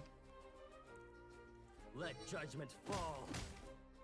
I had somebody comment on my YouTube channel asking me for tech support on a Deponia game I played a long time ago, and I'm like, just try reinstalling. Like, I'm not tech support. I didn't make the game. I'm just a critic. Like, there have been times where I have found solutions to things and mentioned it when I'm recording, but if I didn't mention it there in that instance, I am not the person by any means that you should be commenting on someone's YouTube page asking for tech support. And yeah, I know this probably is a person that is fairly young or inexperienced, but it's just weird. Like, I don't want to be rude or anything, but it's weird for somebody to ask me to support their what could be a tech support issues unique to their setup and no one else problems. Moving on, we have a game on Steam called Twilight Memoria, which looks like it is a potion shop simulator. I kind of like these characters, but I just don't think there's enough of a game here. Seems like you just grind for components to make potions, and that's about it. $6.99 English only. I would potentially think this might be one of these cases where you have a decent animator who can draw, who can make some interesting looking characters, and should have teamed up with an actual game developer, or should have not made a video game in the first place and should have just made a comic series or something like that instead.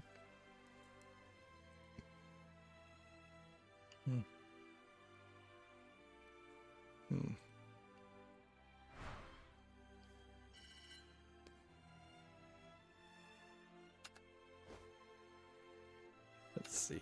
Keep on playing. I think we already talked about this, but apparently Halo Infinite won't have co-op or Forge mode at launch, according to Gamma Sutra.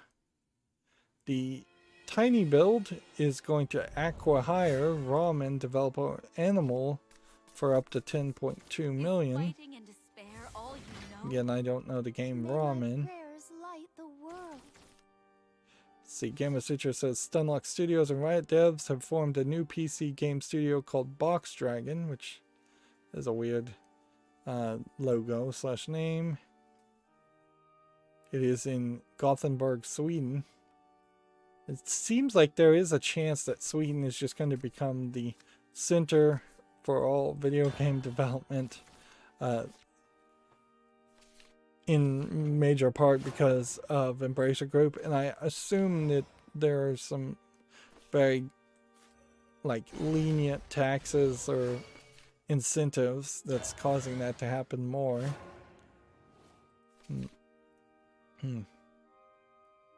Here we have a game on Steam called Jubilane, which looks like it's a hex grid game with some weird images in the back, and some of the drawing looks interesting, but not all of it. Some of it's kind of dull. The actual game itself looks fairly dull. $3.99 English only. Here we have one called Heartbeat Regret, which they say is a typing game. Crazy to have so many typing games. This is one of those cases where it's a lot of dark screenshot syndrome, just can't see anything. Apparently you can play without the visuals at all. Fully playable without the visuals. That does not mean though that it should be just blackness. English full audio.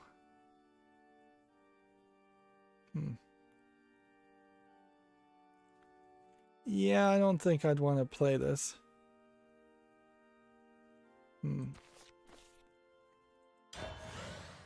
Yeah, I don't feel like a typing game and a blind game combined are two very specific niches, and they do not make any sense combined. We'll lift some heavy scriptures.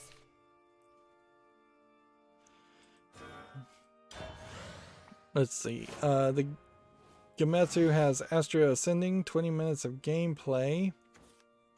Which Astria Ascending is, I think, one of these next generation Final Fantasy RPG games. And see, this is a great example of this is the kind of RPG games that Japanese players are playing. So if they were going to make an adult version of this, it would have to look a lot more like this, not look like something for the Super NES.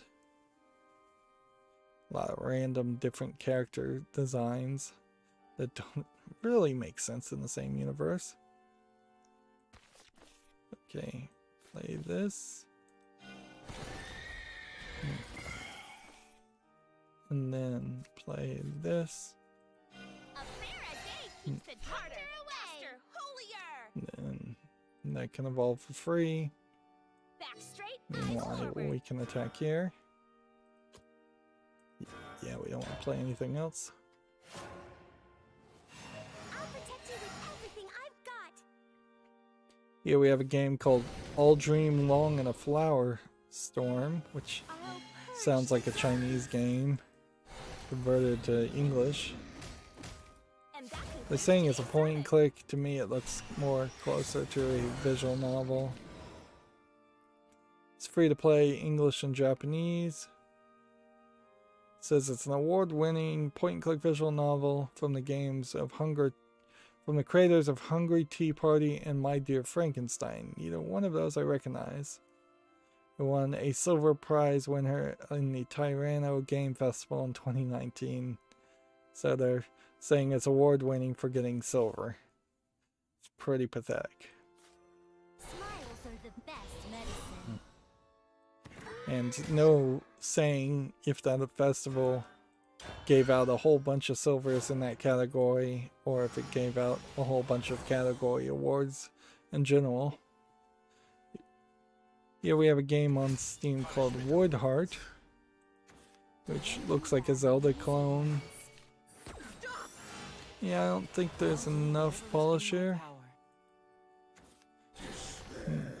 See, if you were going to take, like, A Link to the Past or one of the Zelda games, early Zelda games, and try and sell it on Steam, you'd have to put so many screenshots of completely different looking environments and so many different items to make it feel like it actually is a game. Because it's very easy to hide the depth of a game when showing off something like this. This is $4.99 English only. And so I guess saying all of that, I guess I should put it on the fall list just to give it a chance. If it will go on the fall list.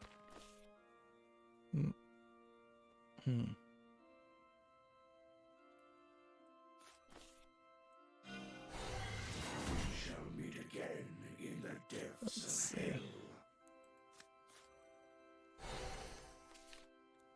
No, And the smiles are not free. I know when I've lost.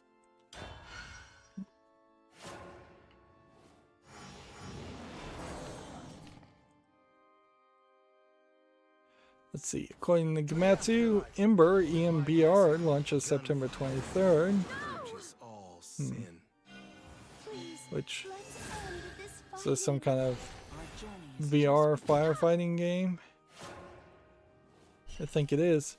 And if anything, I think this is probably the right way to try and make a firefighting game, is turn it into a fast-paced 3D platforming experience. Although it also seems like you're not just firefighting, it seems like you also earn cash through stealing, which is crazy. So there may be just too many concepts there.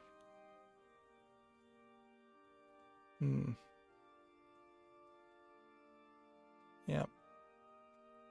There's a Steam page, so we should look at it. Yeah, we can see that Ember is rated very positively, but it's still in early access. Seems like you do more than just firefight. Seems like you do several different things. Yeah. Okay. What card do we play? Let's play this one.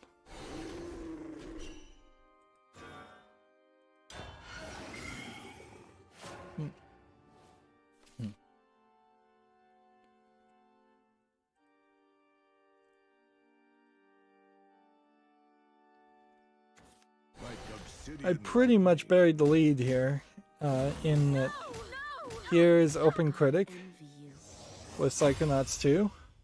It's being rated mighty. The top critic average is giving it 87. The critics that recommended are 98% of the reviewers.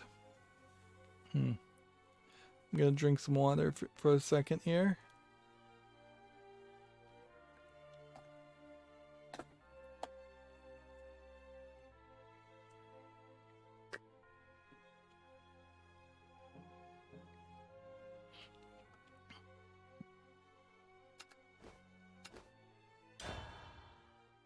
Yeah. So, even with a few rough edges, Psychonauts 2 is just about everything I could have hoped for this long-awaited sequel. Improved platforming underpins a glorious return to one of the gaming's most innovative and empathic universes. A witty and eccentric and imaginative as the 2005 as witty and as eccentric.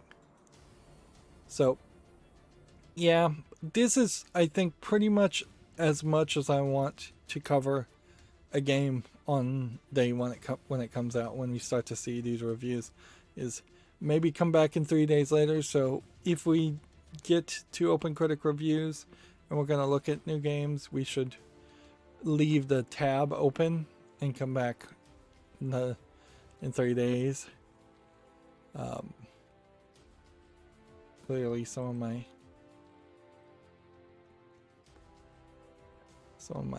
things here.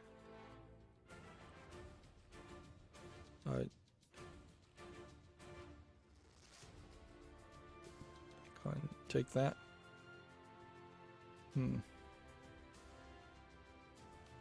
But yeah, that's as much as I think I want to say about Psychonauts at the moment. I'll probably watch Giant Bomb's quick look on it. Now it's kind of a weird position, certainly, where there's just like nothing happening as far as big AAA games anyway, so now would be the time to see what the new Giant Bomb as it stands does when they just quick look a regular game, whether it's going to be particularly different or whether it's going to have new people in it, or whether it's still going to just be mostly the same, which is the same, mostly pointless and waste of time. Moving on, we have a game on Steam here called Marcus Ritter, The Lost Family, which is tagged as a full motion video point and click. It doesn't look terrible. It's free, English and German. I guess the question would be, have they made anything else? No. I'll put this on the follow list. It'd be kind of weird to play a free point-and-click adventure game. It's much easier just to say, check this out if you're interested, since it's free. Here we have a game called Never Return, which looks like it's an action roguelike, hack and slash, kind of Diablo clone. It is a little low polygon, but maybe not enough to immediately dismiss it. Early access, $11.89, English and Chinese. I think you put that on the follow list. There's no in-app purchases or anything like that. Yeah, there might be something to that.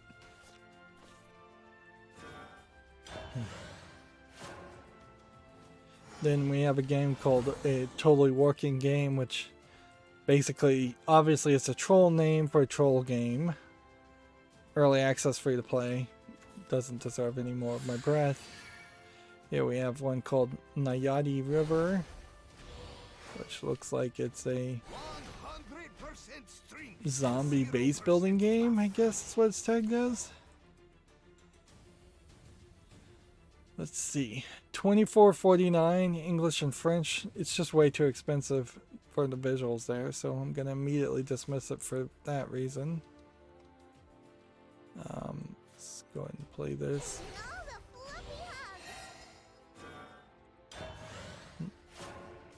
I probably shouldn't have played that card. Here we have a game called Legend of the Ape, which just looks like it is a low effort clone of Ape Escape. $1.94. I would definitely play the Ape Escape game first, and this game never. Yeah, we have a game called In the Dark, which looks like a low pixely Metroidvania platformer game. Yeah, doesn't look interesting. $8.99, English only. Here we have a game just called Prank. I'm glad that there hasn't been any of those, like, it's just a Prank Bros style content in video game format so much. Although it'd be fairly hard to make a video game that was a prank,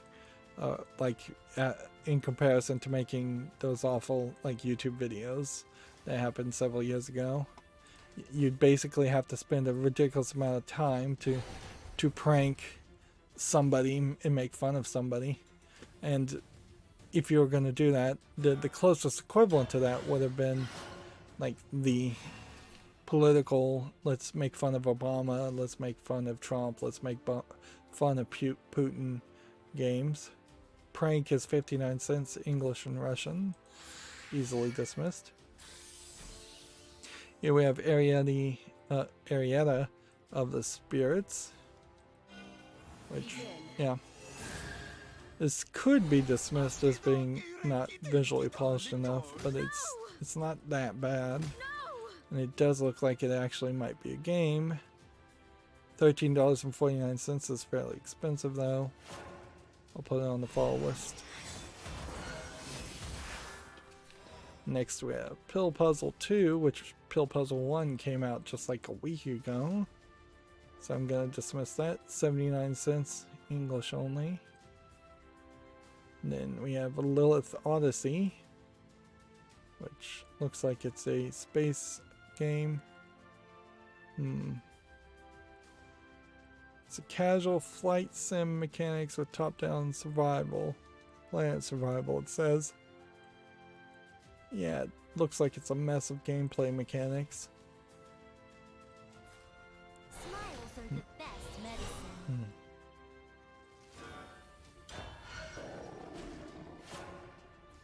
Here we have a game called Shirokuro's Adventure, which, yeah, just looks like a badly made game.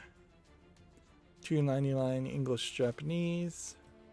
We have about 6 more pages.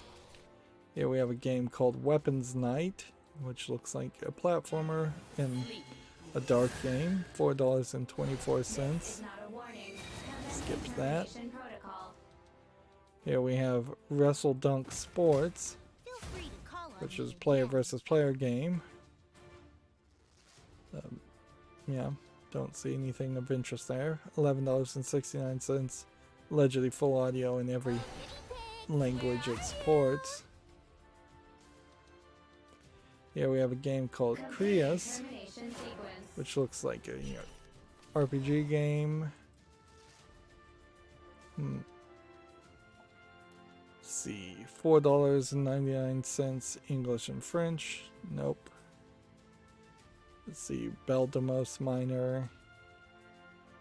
Yep, nope to that. $4.99 English. Here we have Northern Journey, which doesn't look visually polished enough. Is this a VR game? $19.99 English only. No VR. Just floating hands for no reason then. Yeah, it's a fantasy first-person shooter game with some interesting looking characters if they were more visually polished. If the whole game was more visually polished, then yeah, there would be a lot of difference there. Smiles are the best medicine. Damage heavy. And then we have a game called Cold Hill, which looks like just a simplistic platformer. $3.59. And finally we have a game called Gravitators, which is a top-down twin-stick shooter space game coming soon. Okay, so with that, then we have Hostile unit confirmed.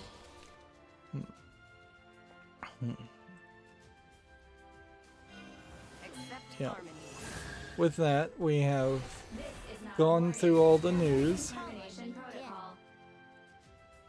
So let me pull up the window, since I have like 4 Chrome windows where the games are on my follow list, and now is the time where I'm gonna reload pages and see if we can pull this off. Damage heavy. Okay, go ahead and do that.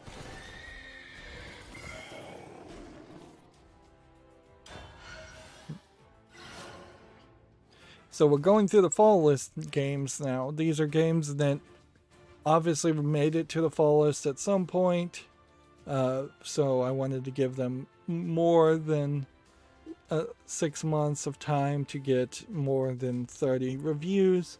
so that they would be at least in the positive range. And if then on reconsideration I think they're good, I'll add them to the wish list. Which means then it is past the threshold of this two-stage system to be good enough to buy. Doesn't mean I'll inherently buy it.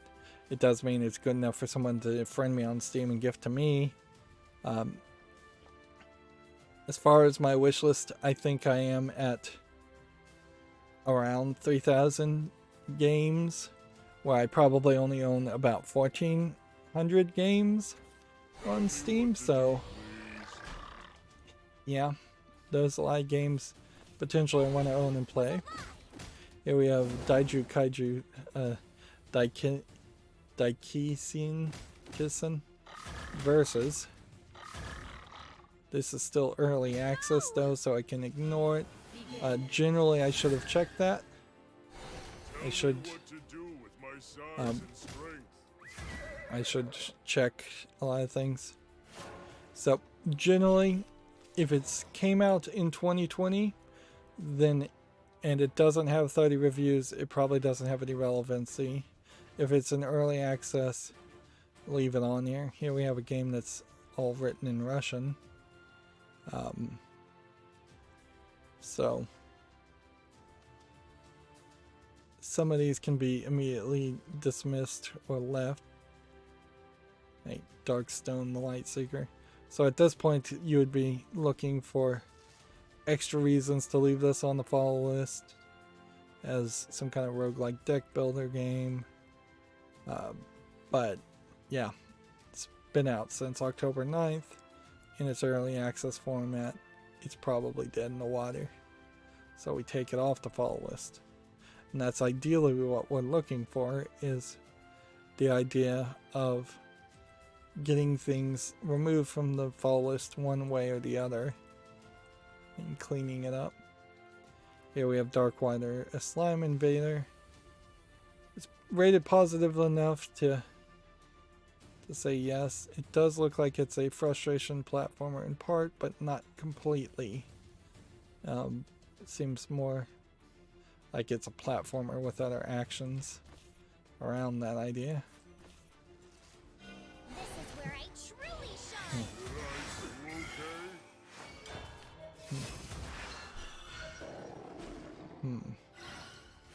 So yeah, Darkwater Slime Invader goes to the wish list. And we're going through all the D's. And it looks like these pages are just going to reload. Let's see. Here we have Darklands Awakening, which just looks like a dark screenshot horror game. This probably is one of these examples of a year ago I would have considered this maybe a good looking horror game. Now I recognize it as being just the level at which the visuals have gotten to, even for bad horror games. Here I have Darkness Under My Bed. Not enough reviews for that one. Definitely creepy looking imagery. Here we have a game called Darksburg, which is mixed, so I'm going to immediately remove that. Here we have Dash Dash World, which is still early access from December of 2021. I think we could give this one a little bit more time.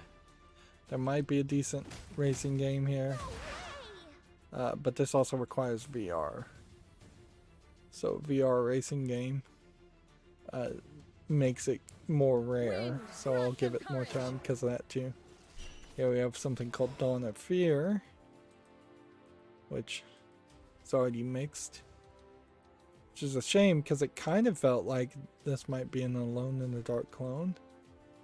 But yeah, take that off. Let's see. Do this. Do this. Go on, dear wind. Do this. Do this.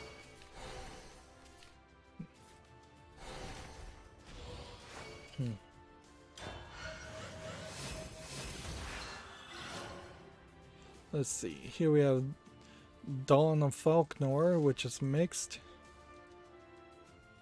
And yeah, even if it doesn't have 30 reviews, if you're starting to see mixed reviews already, then there's no reason to keep it on the follow list. These were students, so this was like a student game. Even at that, though, I don't see a reason to show them a student game unless it's going to be very well received. I shall give birth to Here we have Days Gone, which, did I just get signed out? No. Days Gone, I guess I was just thinking about it. It is single player. There's kind of really no reason why this wouldn't be on the wish list. In all fairness, though, let's see. Interesting. Japanese language only for customers in Japan.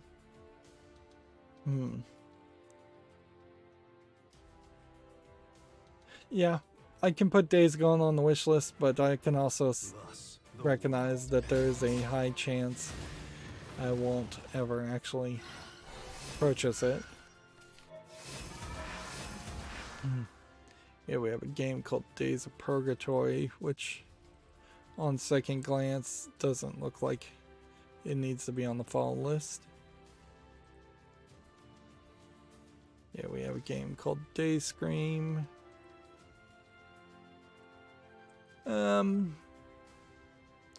Yeah, another horror game with no relevancy to it, so that can go. Obviously, I've been very lenient on the games I create, or the games I put on the follow list. Whereas when you start to actually say, does a game like The Void here deserve to be on the wish list, that becomes harder to justify. And it is possible that there might be something on the follow list that has some connection or relevancy that I've forgotten about, but if it does, if that happens, that happens. Yeah, this can go. Almost everything is gonna go. Here we have Dead Age 2, zombie RPG game. What is not there. What about Dead Age 1? I already have Dead Age 1. So, We'll cut you down. it's mostly positive. Doesn't have any in-app purchases in it. And lies. So, I'll put it on the wish list. Of course, I should play Dead Age 1 and just make sure that I have actually enjoyed Dead Age 1 first.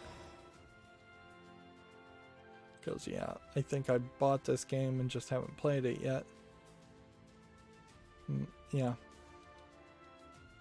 From the looks of it, I haven't played the game, which that is definitely a situation also where when you have a lot of games, there's less of a reason to buy more games.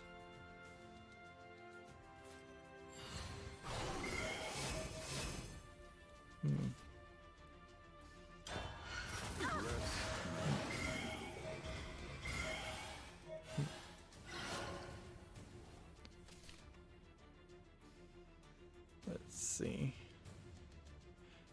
Yeah, we have something from 2002, Deadly Dozen Pacific Theater from Ziggurat. That doesn't need to be on the fall list, just because it's an old game being republished by Ziggurat. Here we have Dead Time Defenders. Is it early access? Yes. What's funny is the early access tag, I would have to assume also works with this early access trigger. Still early access since February of 2020.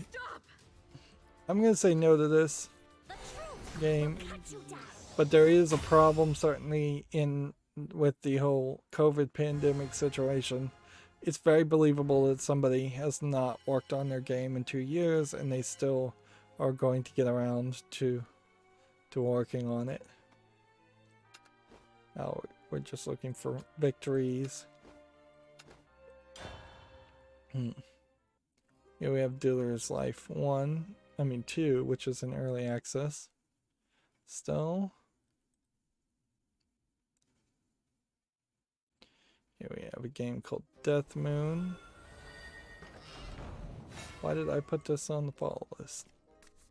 This doesn't look visually polished enough. Take it off. You must die. Here we have Death Park 2, which looks like a lot more visual polish on an asset flip game. Is there Death Park 1? Yeah, it's on the wish list. So we should try that first before we play Death Park 2. But on the other hand, no progress is going to be made this way. So we do wish list sequels to games even if we haven't purchased these prequels, if the prequel is on the wish list. And then I just am gonna have to cross my fingers and hope nobody gifts me the sequel to a game without gifting me the prequel, and I don't accidentally buy the sequel to a game that I don't own the prequel to. Let's see, Death Rattle Hell Unleashed, that one's not ready for consideration. Let's see, Dusky, give it more time. Death Stranding, yeah, there's really no reason why that wouldn't be on the wish list. Death Tales, let me double check.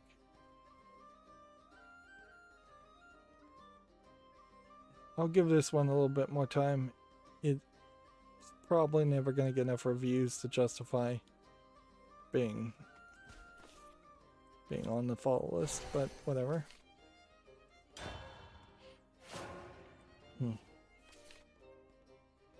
Here we have Death Bloom Chapter 1. Gonna just be a long list of death things. And then Death Bloom Chapter 2. Let's see. Alright, well, fine. We'll put Death Bloom Chapter 2 and Death Bloom Chapter 1 on the wish list. And move on.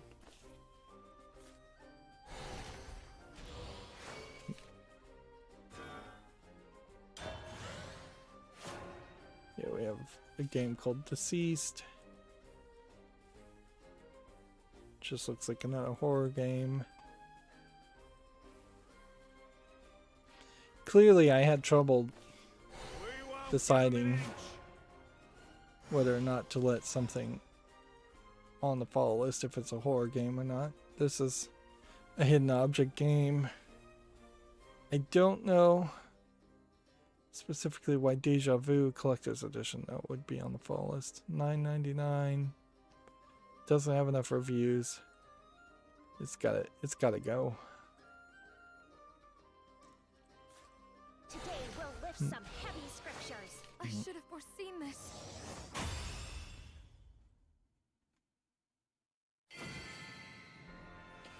There's an easy victory. You will be freed from suffering.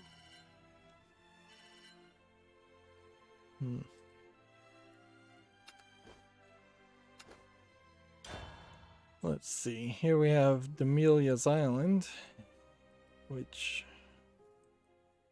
doesn't have enough relevancy, so it can go. And see, I want to be fairly careful here to not give slack to companies that have listed their game as early access. 6 months after a game came out in early access or in full release, either way, At that point, if it doesn't have 30 reviews, it's not relevant enough. Same is true here for Dement.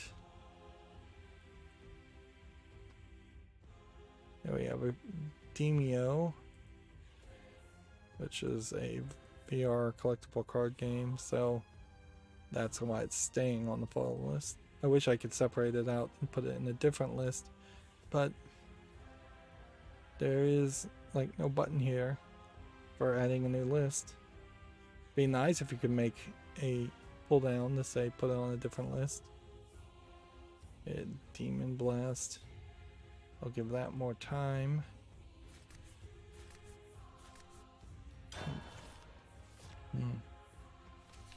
Demon Heart. Why is this on the follow list?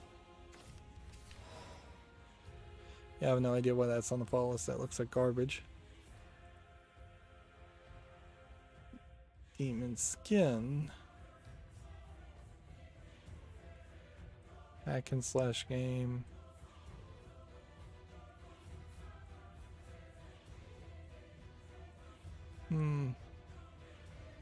Visually, these screenshots look pretty terrible. But then the trailer kind of makes the game look good. So this very well may be a case where the game developer is just kind of bad at making screenshots.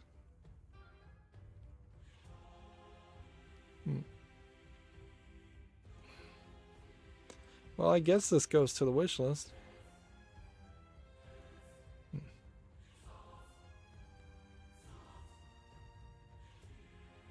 See, Dopreneur Nocturne. Some weird noir-esque game, rated very positively. So I'm gonna put it on the wish list as a weird game. Although, honestly, you just shop for a gift. That's all the game is. Well, that is different. I don't know how I could make a intelligent criticism of a game like that, though. Here we have Derelict Void mixed, so we can remove that. Blessings upon you. Here we have Descending One, House of Nightmares, which I'll give that some more time. We have Descendant of Man, which we'll take off the fall list. This is another one of these horror games.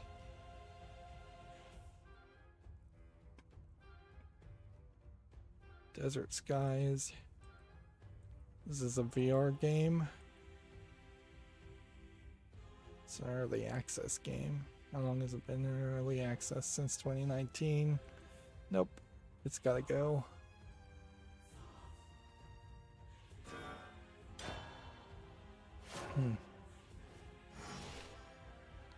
See, we don't need to consider this one yet.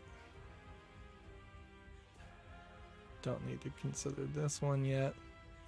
Although, in all honesty, if you have literally 2 reviews and you've been out since January, you're not likely to get 30 reviews in another 6 months.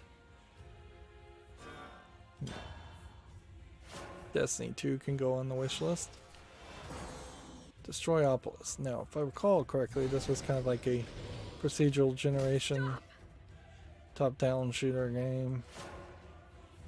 It is rated very positively, and it does feel like a very different type of game. So I can see why I'm going to put this on the wish list. Now, inherently, what I could be doing here is just making my wish list full of bad choices.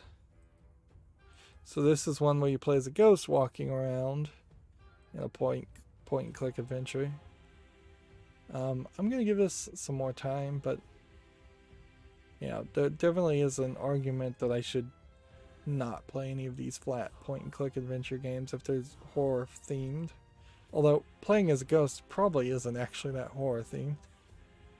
Here, Detective March Forward, The Missing Will. We can remove this from the fall list because it's not relevant. Not enough reviews.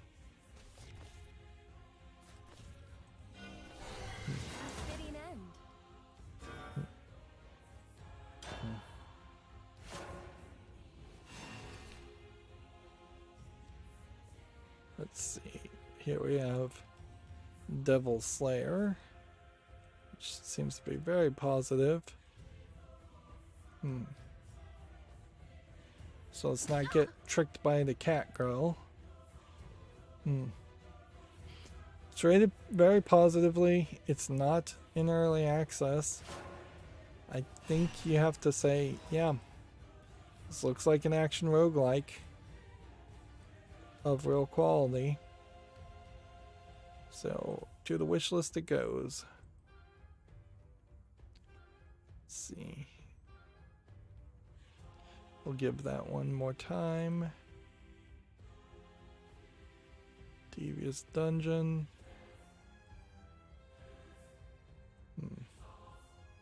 This clearly is a Rogue Legacy clone, but there might be an argument for that. Is Devious Dungeon 1. I think I already own Devious Dungeon 1, so yeah. Just put Devious Dungeon 2 on the wish list. Again, I haven't covered Devious Dungeon 1. At least I don't think I have. It's very possible I did spotlight a game and forget about it. Here we have Diary of Lucy. Action roguelike. It's not quite visually polished enough. And it's early access, so I'm going to take it off.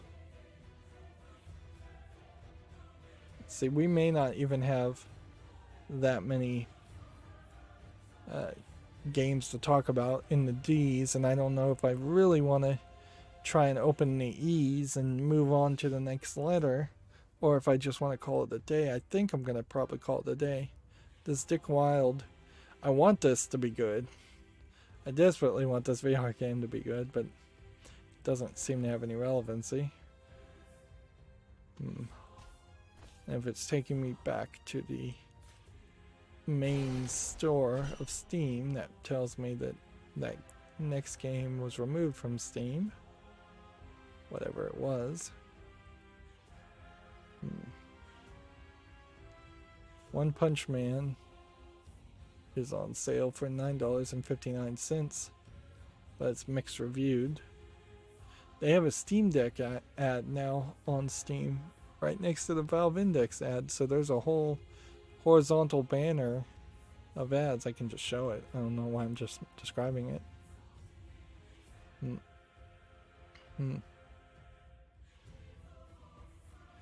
Yeah, I still feel like I'm going to be fairly uninterested in spending a lot of money on the next video game. Questioning God's design is meaningless. Yeah, You're done for. I imagine I'm gonna go fairly cheap. Neither heaven nor earth shall be your refuge. No! No! Apparently Negligee has a sequel now available. And Love Stories too, from the same developers. Negligee, I think Love Stories might be the fully uncensored version of Negligee. That was one of the very first games to come out on Steam and just say, yeah, this is going to be fully uncensored. Is also uniquely one of those games that depicts all the characters, all the anime characters, as being working office, like store working age ladies instead of Japanese schoolgirl ladies.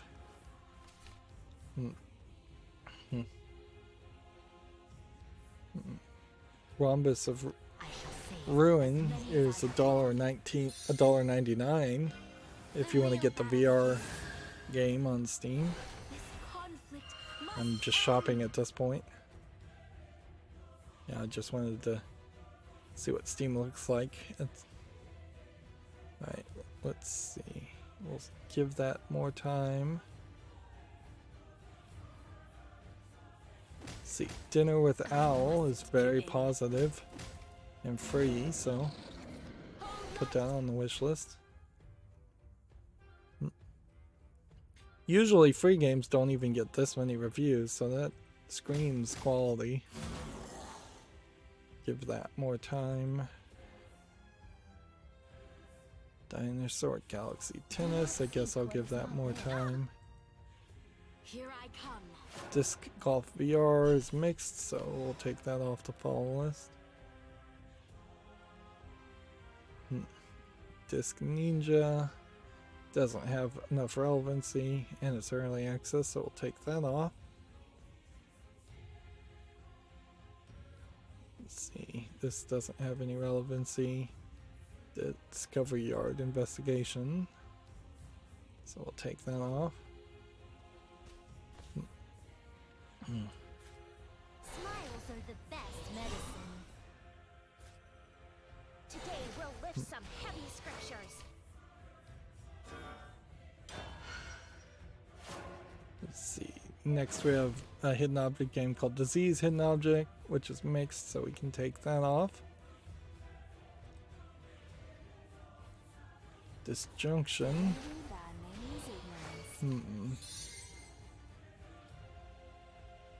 Honestly, just does not look like a game I really want to play. Let's just watch the trailer and see if... And that concludes today's sermon. Yeah, it seems like it's a stealth game. I kind of remember when this came out. It's... Yeah, I just don't think it's really my style. I'll give it a little bit more time, but I think it's just not for me. Distant Kingdoms is mixed, so we can take that off. This is actually easier than it has been in the past. We'll give that more time. Divide and Conquer board game has no relevancy, so we'll remove that.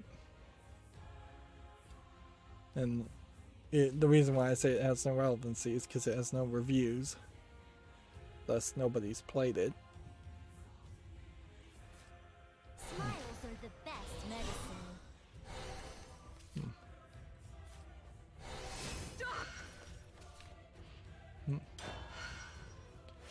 Let's see, here we have a game called Divine Stone, which, yeah, I don't think there's enough game here, so we'll take that off. Feel free to call on me. It totally is possible that these are going to be hidden gems that I'm just missing, gonna miss, but it's also way more likely that they are nothing games. Well, Divinest Light. I think we say no to this. Also, DJ Max Respect Me. Still need to decide whether I want to play a rhythm music game or not. No, I don't. I don't. This is going off the follow list. Even if this is a fairly recognizable game and relevant game with lots of reviews, being a video game content creator, critic, there's no way I could play that without getting content ID'd. Right.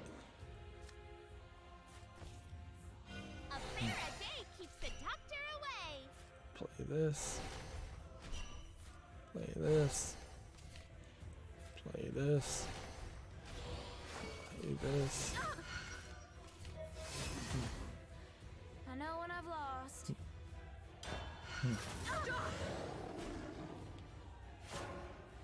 Let's see, here we have Doctor Who The Runaway, which is a VR game for free, so that has to stay on the follow list, but I am kind of glad to see that there's a Doctor Who game that is being well received.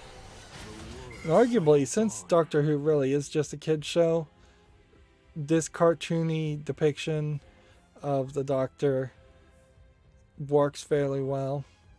Now, unfortunately, I don't think this reincarnation of the Doctor is going to be around for that long. So, at a certain point, you might want to just be ready to reskin and re-release a lot of these games with a new option for the next Doctor Who, that whatever the next Doctor Who looks like. Okay. Hit this. I shall give birth to a new world. And see if we can kill this. Nope.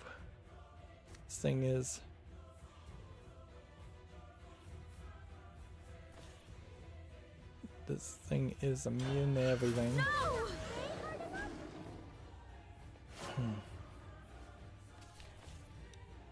So I'm just gonna have to heal myself and try and You're done for. stop this relic goddess from defeating me. Gunfire. Yep. Purges all sin. There should be a lot more Doctor Who games out there that are good and well memorable. Should have been Doctor Who games out for a very long time. Right. This. You are forgiven. Is probably not what we needed.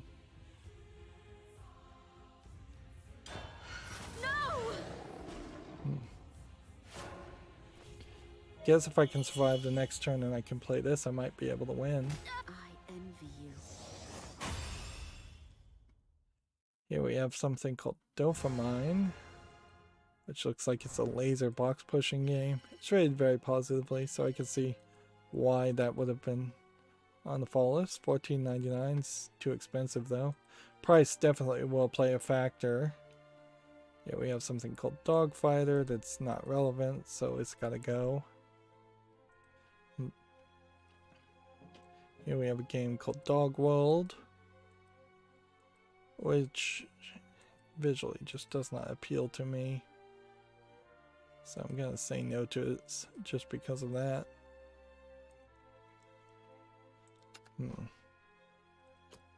Looking for one more victory if we can get it. But also, as soon as I run out of tabs, I think we're calling it a day. Well, this Dojagi, the Korean pottery game, is under-reviewed, but it is also a very niche game. I think it's a VR game also. It's kind of a shame that more people haven't found this. See, it seems to have also a 3D printer built-in capability where whatever you make could be 3D printed, which is a really cool idea. The only problem is whatever you make is highly likely to be at a smaller scale, obviously, so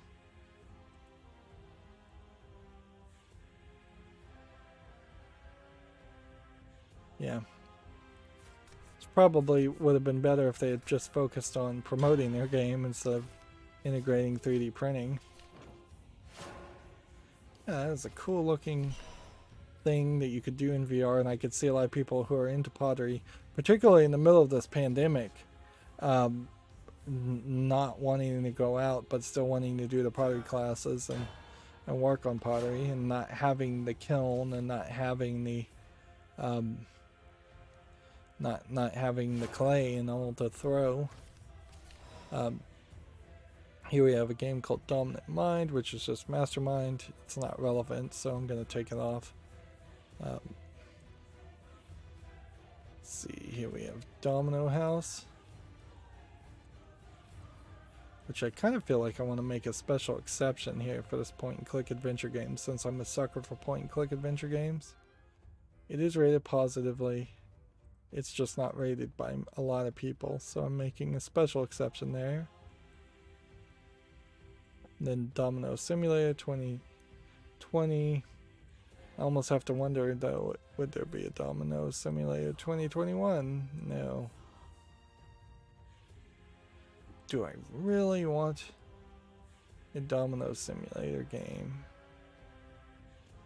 It's early access. I say no. I don't want that. There's nothing really to criticize there. Don't Die Minerva. It's rated mostly positive. It's not rated a lot. It's early access again from December 2019. It's a shame, but yeah, I'm going to take that off. Let's say no to that. Here we have Don't Forget Me, which is reviewed well enough to make it to the wish list. Although in all fairness, I am a little iffy on this game, the way it looks. Jazz punk adventure game / puzzle game. Here we have Don't Wake the Night from 2019. It's not visually polished enough, so no to that.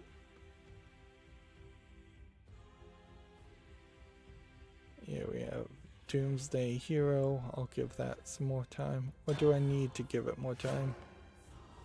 I think no, I don't. I think I can just remove it now because there's not a lot of interesting gameplay that I see in the screenshots. Door Kickers 2, overwhelmingly positive. So then let's ask the question about Door Kickers 1. Is that in my wish list? Yes, it is. But Door Kickers 2 is early access, so we'll just leave it on the fall list. We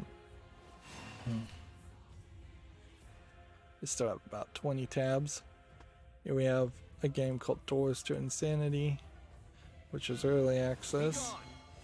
So we'll give it some more time. I've gone too far now. Here we have Dorfromantic. Our bonds restored. Some kind of hex grid puzzle game. Still early access, so I'll give it more time. Here we have Dorian Morris Adventure, which is mixed. So that's going away. Yeah. I have to trust people who have actually played it in the reviews more than my own eyes at this point, too. I can't just say, well, this looks like something I might like, and thus I'm going to ignore the fact that 63% of the 11 reviewers thought this was a positive experience.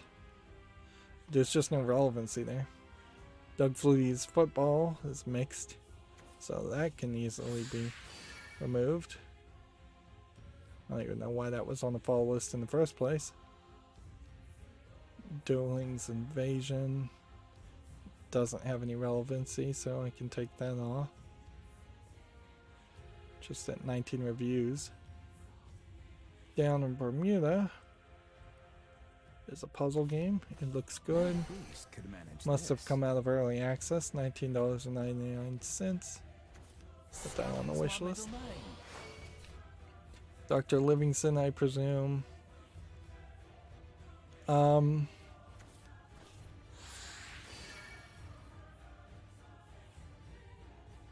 There's, I don't think, any reason to not put this on the wish list. It barely is over 30. I could leave it on the follow list for another year, or 6 months to a year, but it's past that 30 level. Dragon VR looks good, but it's a VR game, so it stays on the follow list. Okay. I shall give birth to a new world. I'm home. Dragon Ride VR, on the other hand, is not relevant. So, do we need 2 dragon games? Probably not. The world cycles on. Dramatical Murderer is a visual novel with some polish.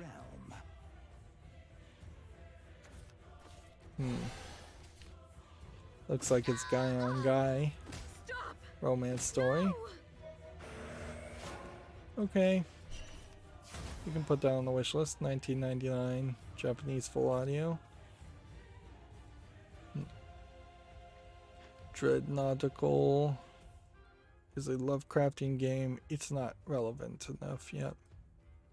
I want it to be relevant desperately, so I'm gonna give it another chance, but yeah, 17 reviews is a really small number. Let's see. At least we got our mark.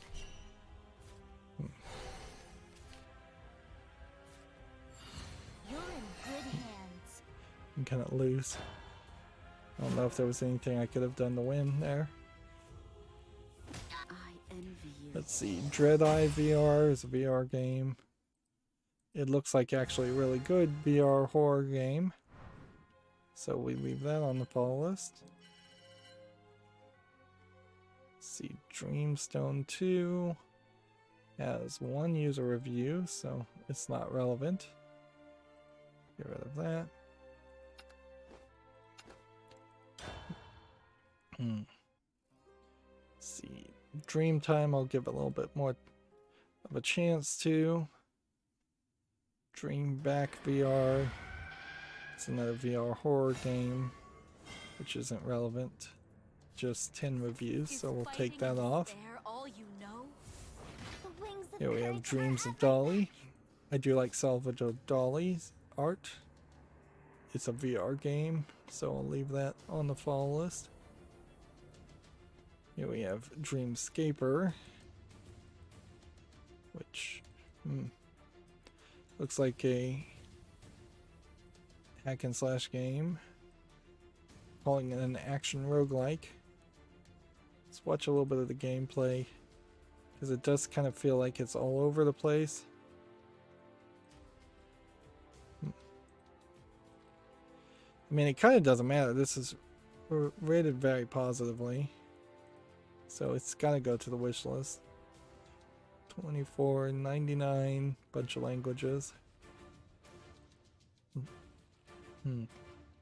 Spirit will give more time. DreamWorks Spirit Lucky's Big Adventure. Dream World will give more time to. Droplet States of Matter. Looks like garbage. Why would this have even been on the follow list? I have no idea. Sometimes I just bump the button. I know I do that. DualVox Max Quality.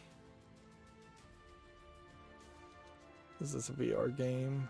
No. So it's two-gun shooter in Western setting. Yeah, I don't think there's enough quality here to keep that on the follow list. Dumpy and bumpy. Just looks like a generic arcade game. Why is this on the follow list? Yep, I have to say no to that also.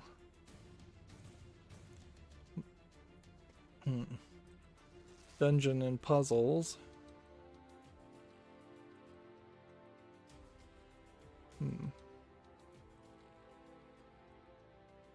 It's a Soakbon game. I'm gonna give it a little bit more time, but it should go to the wish list. Let's come over here and actually play.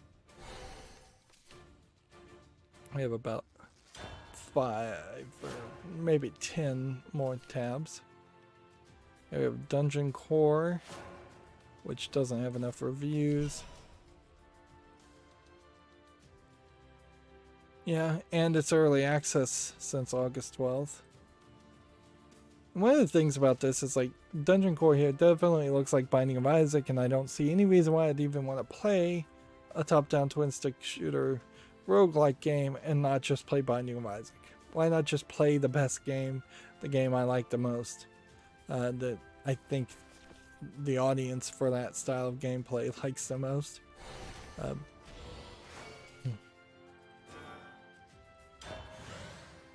Let's see, here we have Dungeon Crusher Kiratin. This is the one where you actually break the voxel level, I think.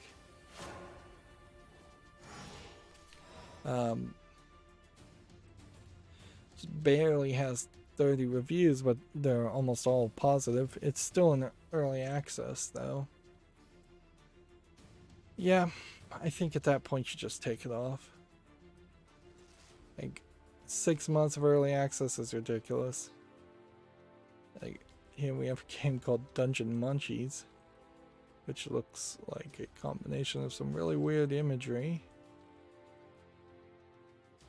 But it's overwhelmingly positive, but then again it is also early access. So I guess the overwhelmingly positiveness of this one I'll leave on the fall list for that one reason. But next time I may just get rid of it. Here we have an overall mixed review for Dungeon No Dungeon. Which the visuals here don't look bad. But, yeah. Even if they turned it around recently in the last 30 days, for a while, it's been mixed. I guess I could give this some more time, since it came out in 2021. It looks like I'm up. Then we have Dungeon Slime Puzzle Adventure, which this just doesn't look like something I want to play. But it's, you slide something up and down to squish it, to squish the slime into space to get from point A to point B. Yeah. This is one of those puzzle games where it's just all about thinking ahead in moves, if anything. It looks like there are spikes that can kill you. So, yeah, I think I'll say no to that. Not enough gameplay elements there, or concepts, or mechanics. Is that how you treat a lady?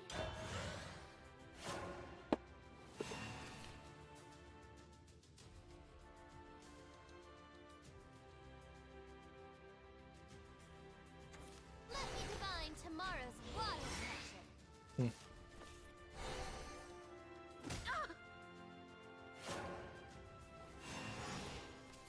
Let's see. Next we have a game called Dungeons of Clay with no reviews, which really sucks because it actually looks fairly visually polished. What do the 3 reviews say?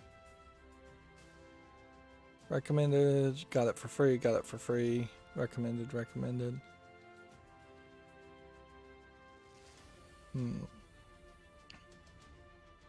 Yeah, unfortunately, this is just what can happen is you release a game and nobody ever sees it.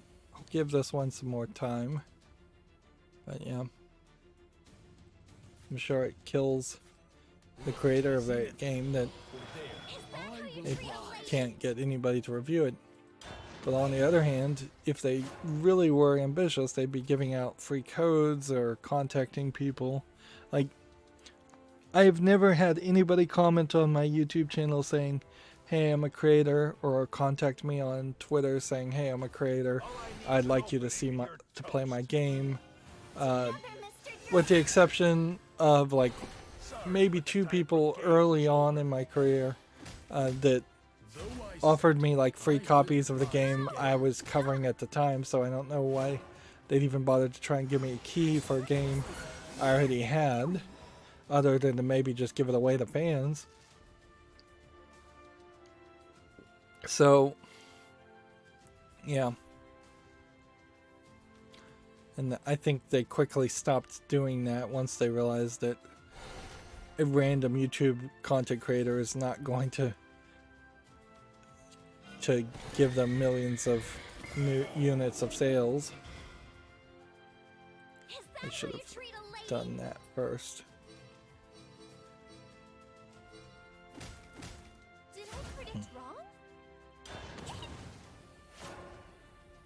Let's see. Here we have a game called Dungeons of Erda, and I guess the question here would be, do I want to play this kind of game? Let's go, Mr. At some point I do need to play some Skyrim-esque fantasy game. This one is rated very positive, it's early access, I'll give it a little bit more time. And then here we have Dungeons of the Deep, which is mostly negative, unfortunately, because it visually looks like a interesting dungeon crawler if you're trying to play a dungeon crawler that doesn't just look like a Japanese dungeon crawler full of anime versions of each of the characters.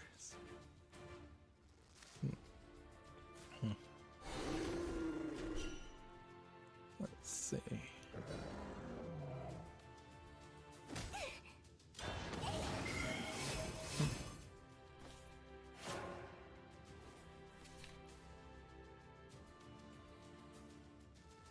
And then here we have Dunk Lords, which doesn't quite have enough reviews as an NBA Jam clone, I imagine. $9.99 does have single player. I'm gonna go ahead and just go put this on the wish list. And then Dusty's Raging Fist is mixed reviewed, so I can take that off the following list.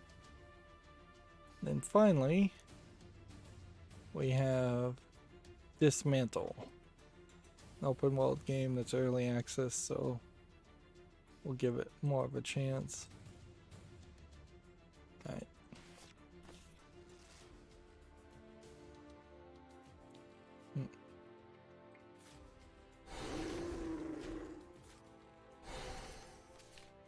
I never get a chance to speak. I bestow upon you my lightning.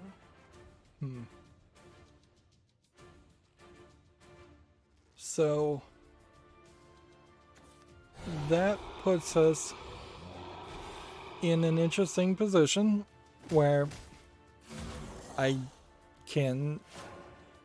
would now need to go through my follow list and open up all the games starting with the letter E and set that up for the next time we get around to doing a follow list cleanup, which so far has proven itself to not happen anywhere as often as I'd like it to. I kind of need it to happen almost once a week on Fridays. I have yet to figure out a way to have free time to pull that off.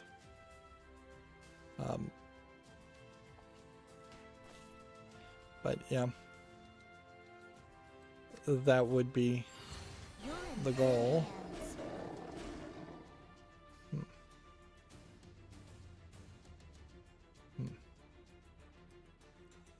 I have a whole bunch of other tabs open.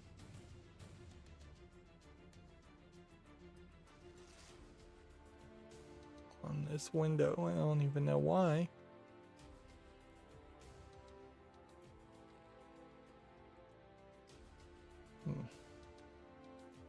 Oh, by the way, that game Disc Genius, it's not a game, it's a software for undeleting and recovering files, did not work for me at all.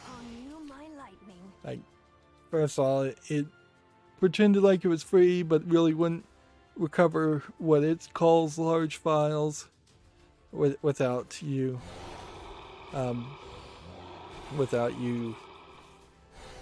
registering and paying for it. This is the power of my dragon blade. So yeah.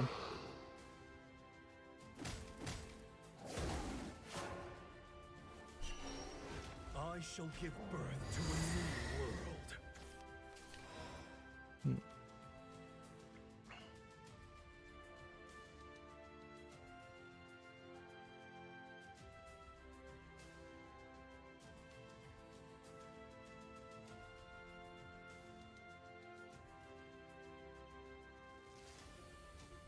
So, okay. 4/4 attack. No, don't attack that. Just attack that that way. And you win. And we can even There is not a soul without sin. do something like this. You were done for. So we win Punish the that wicked. way. Spare the innocent. In the turn. I wasn't sorry. Alright, so now I need to open up this tab.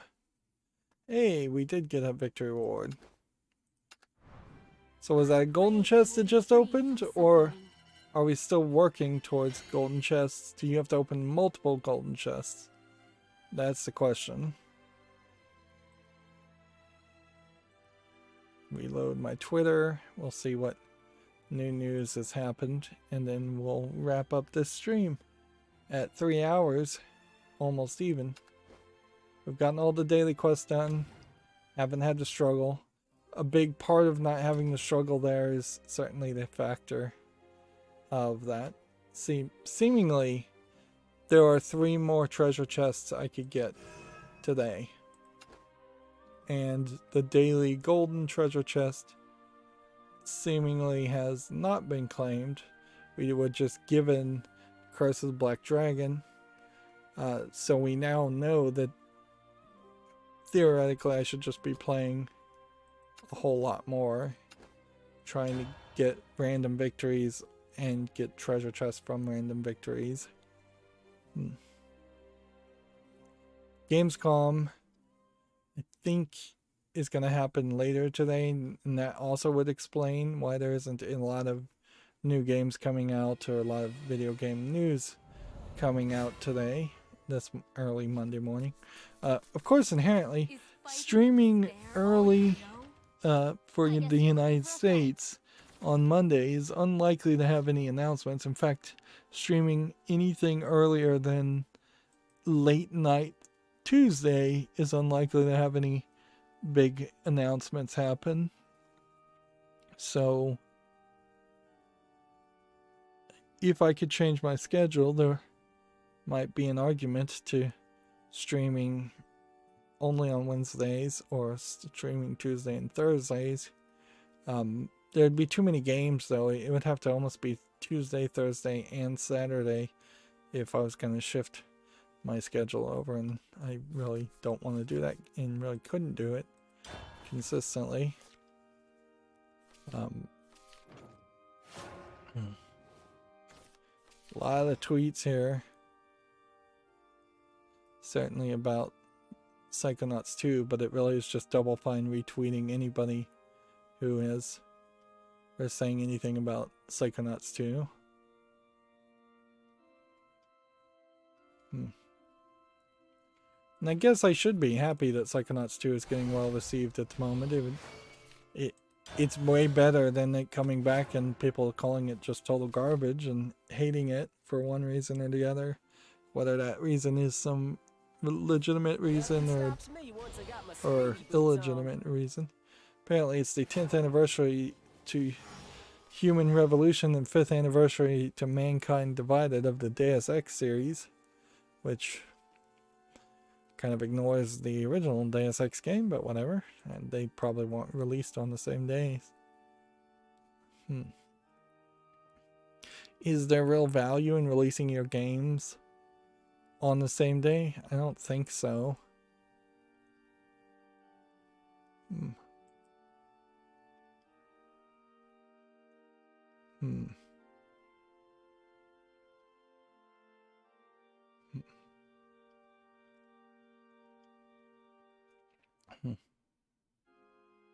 Do I want to play? Yeah.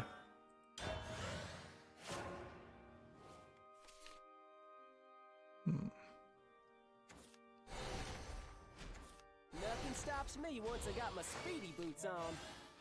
WB Games Montreal is hiring for a senior level designer, they say. That'd be weird to take that job.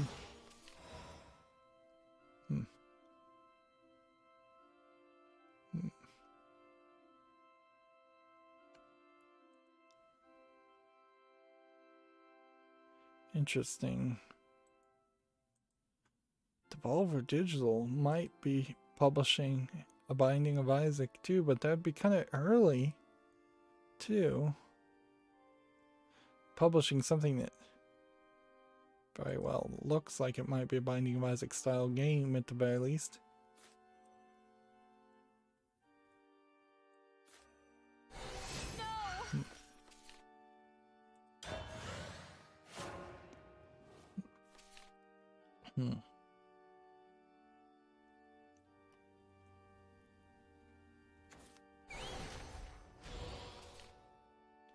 Still scrolling down.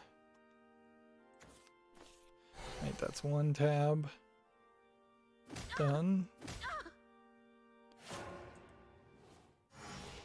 Since we did take a fairly long break, there might be a few things that we have to cover. But it might not be that many things before we're done. Do this.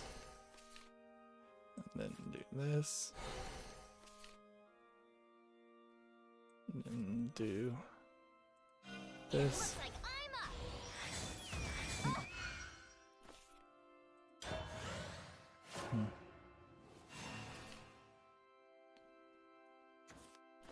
Rapid fire. Way.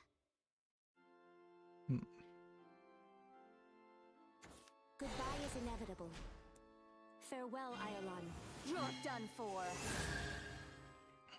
I could get used to this rain.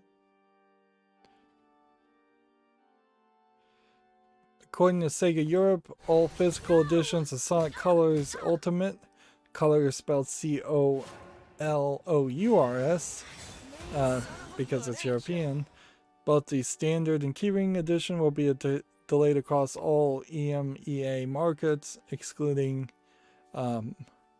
Australia and New Zealand. EMEA, I don't know what markets that is, but I assume that's Europe, European Union. Does not affect digital releases across all first-party platforms. It's interesting.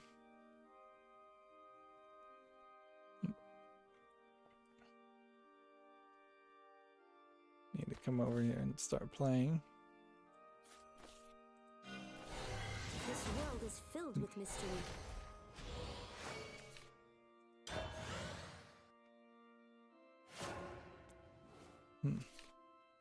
The Super Nintendo launched 30 years ago today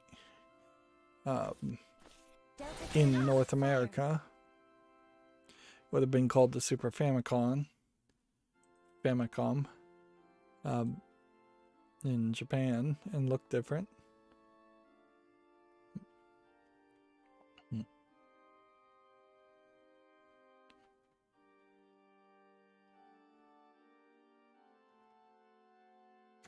Goodbye is inevitable. Farewell, Iolon.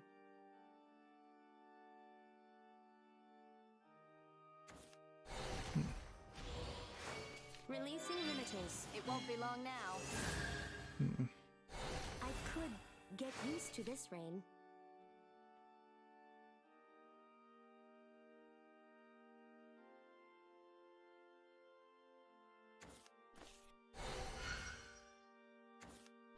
Delta cannon, fire.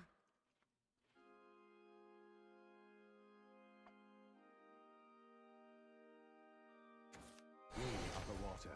She is the bloom. Okay, so what we have left as far as news that came out while we were doing the fall list cleanup. Video Games Chronicle says Elden Ring leads the Gamescom 2021 awards nominees. Public voting is now open ahead of the announcement of the first winners on August 25th. Let's see if we have a full list here. Like best Xbox game, Elden Ring, Far Cry 6, Halo Infinite. Best Switch game, Just Dance, Mario & Rabbids. Not even much of a selection there. Best PC, Age of Empires, Elden Ring, Siberia. And yeah, if you have Gamescom limiting you to such short lists of games, it's going to be fairly easy to control who wins. Elden Ring is Tale of Horizon Dark Pictures is for PlayStation.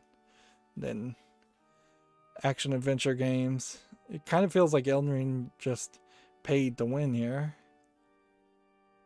Are any of this particularly interesting? Well, I don't recognize these indie games, although I think we just saw Dove Romantic.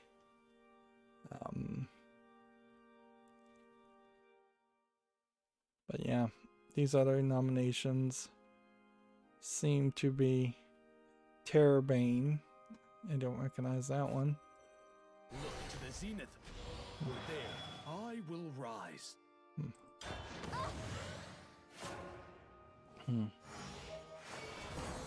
It's also a best announcement, best lineup, best of Gamescom, best trailer, best streamer, Gamescom Most Wanted Consumer Award, and the Heart of Gaming Award. Let's see. Gametsu says Asterix and Obelix slapped them all. Launches November 25th for all of these consoles: PC, PS4, Switch, and Xbox One. Not PlayStation 5 though. Fire. It's a brand new adventure full of slaps, which it wasn't too long ago that they were re-releasing a remaster of Asterix and Obelix, the old game. Of course, Asterix and Obelix are a comic duo that isn't particularly well known in the United States. Yeah, we have a game on Steam called Bird's Eye, which clearly looks like it's nothing. Card game about balanced ecosystems is how it describes itself. $13.49. That's going to be an easy no. Gamasutra is relabeling itself as game developer, which I suspect is probably because they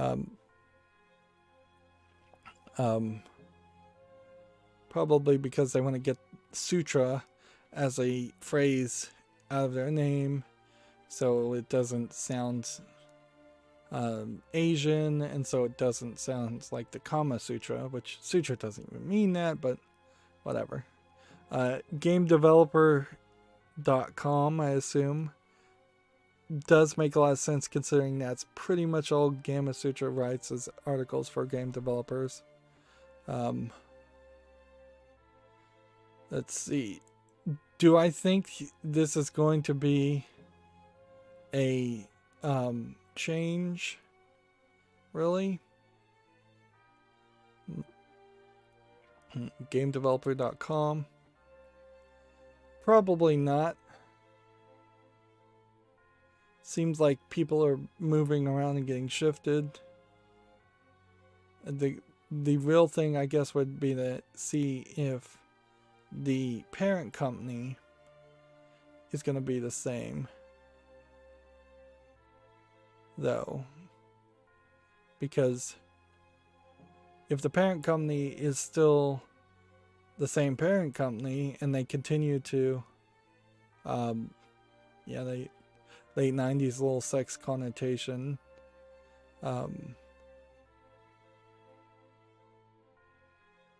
yep, that's the reason why they're changing their name.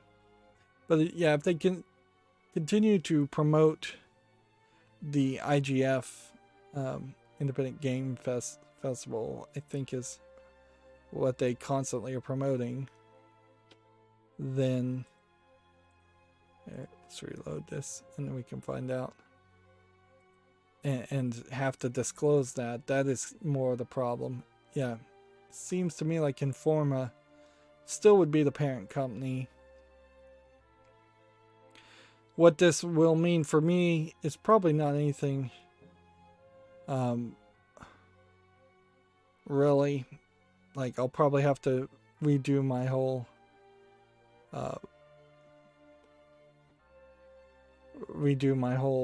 ad blocking setup with uBlock Origin. Maybe it means that they'll improve the way their website looks, which, in all fairness, Their website runs kind of like garbage and looks kind of like garbage. At least the way I have it set up. So, yeah.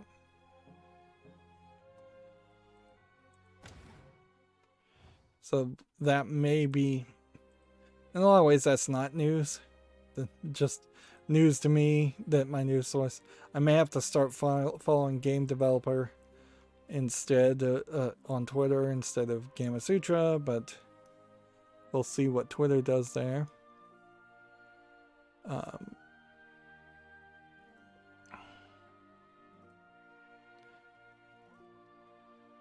Like Devolver Digital tweeted out here, or retweeted Massive Monster, this picture of this glowing-eyed sheep. Get yourself excited, this week is the week we're announcing the game we have been working on super secretly in the shadow for the past 2 years. Actually, I don't think this is a Binding of Isaac thing on second thought, but it definitely looks similar to one. Let's see, then we have a game on Steam called A Day in Space, which looks like nothing of interest, $3.59. Assassin's Creed Odyssey is getting a next-gen update and adding 60 frames per second support, scheduled for release on August 24th. So, check that out. And then we have a game called Fling to the Finish. Let's see. This feels like this is a co-op physics flinging game that probably does not work well in single player. This is one of those games where I think a group of friends might enjoy this a lot, but generic people and video game critics like me are not going to enjoy it. Alright, and so that's all the news, of which there was very little, and all the games that came out. So that's going to be it for the stream. As always, I ask you to like, share, subscribe, comment, and watch every second of my videos. If you want a friend or follow me on any social media sites, there's a whole bunch of links down below. And if you want to support me further, there's a link to Patreon, or you can friend me on Steam and gift me a game off my wishlist. Thank you for watching.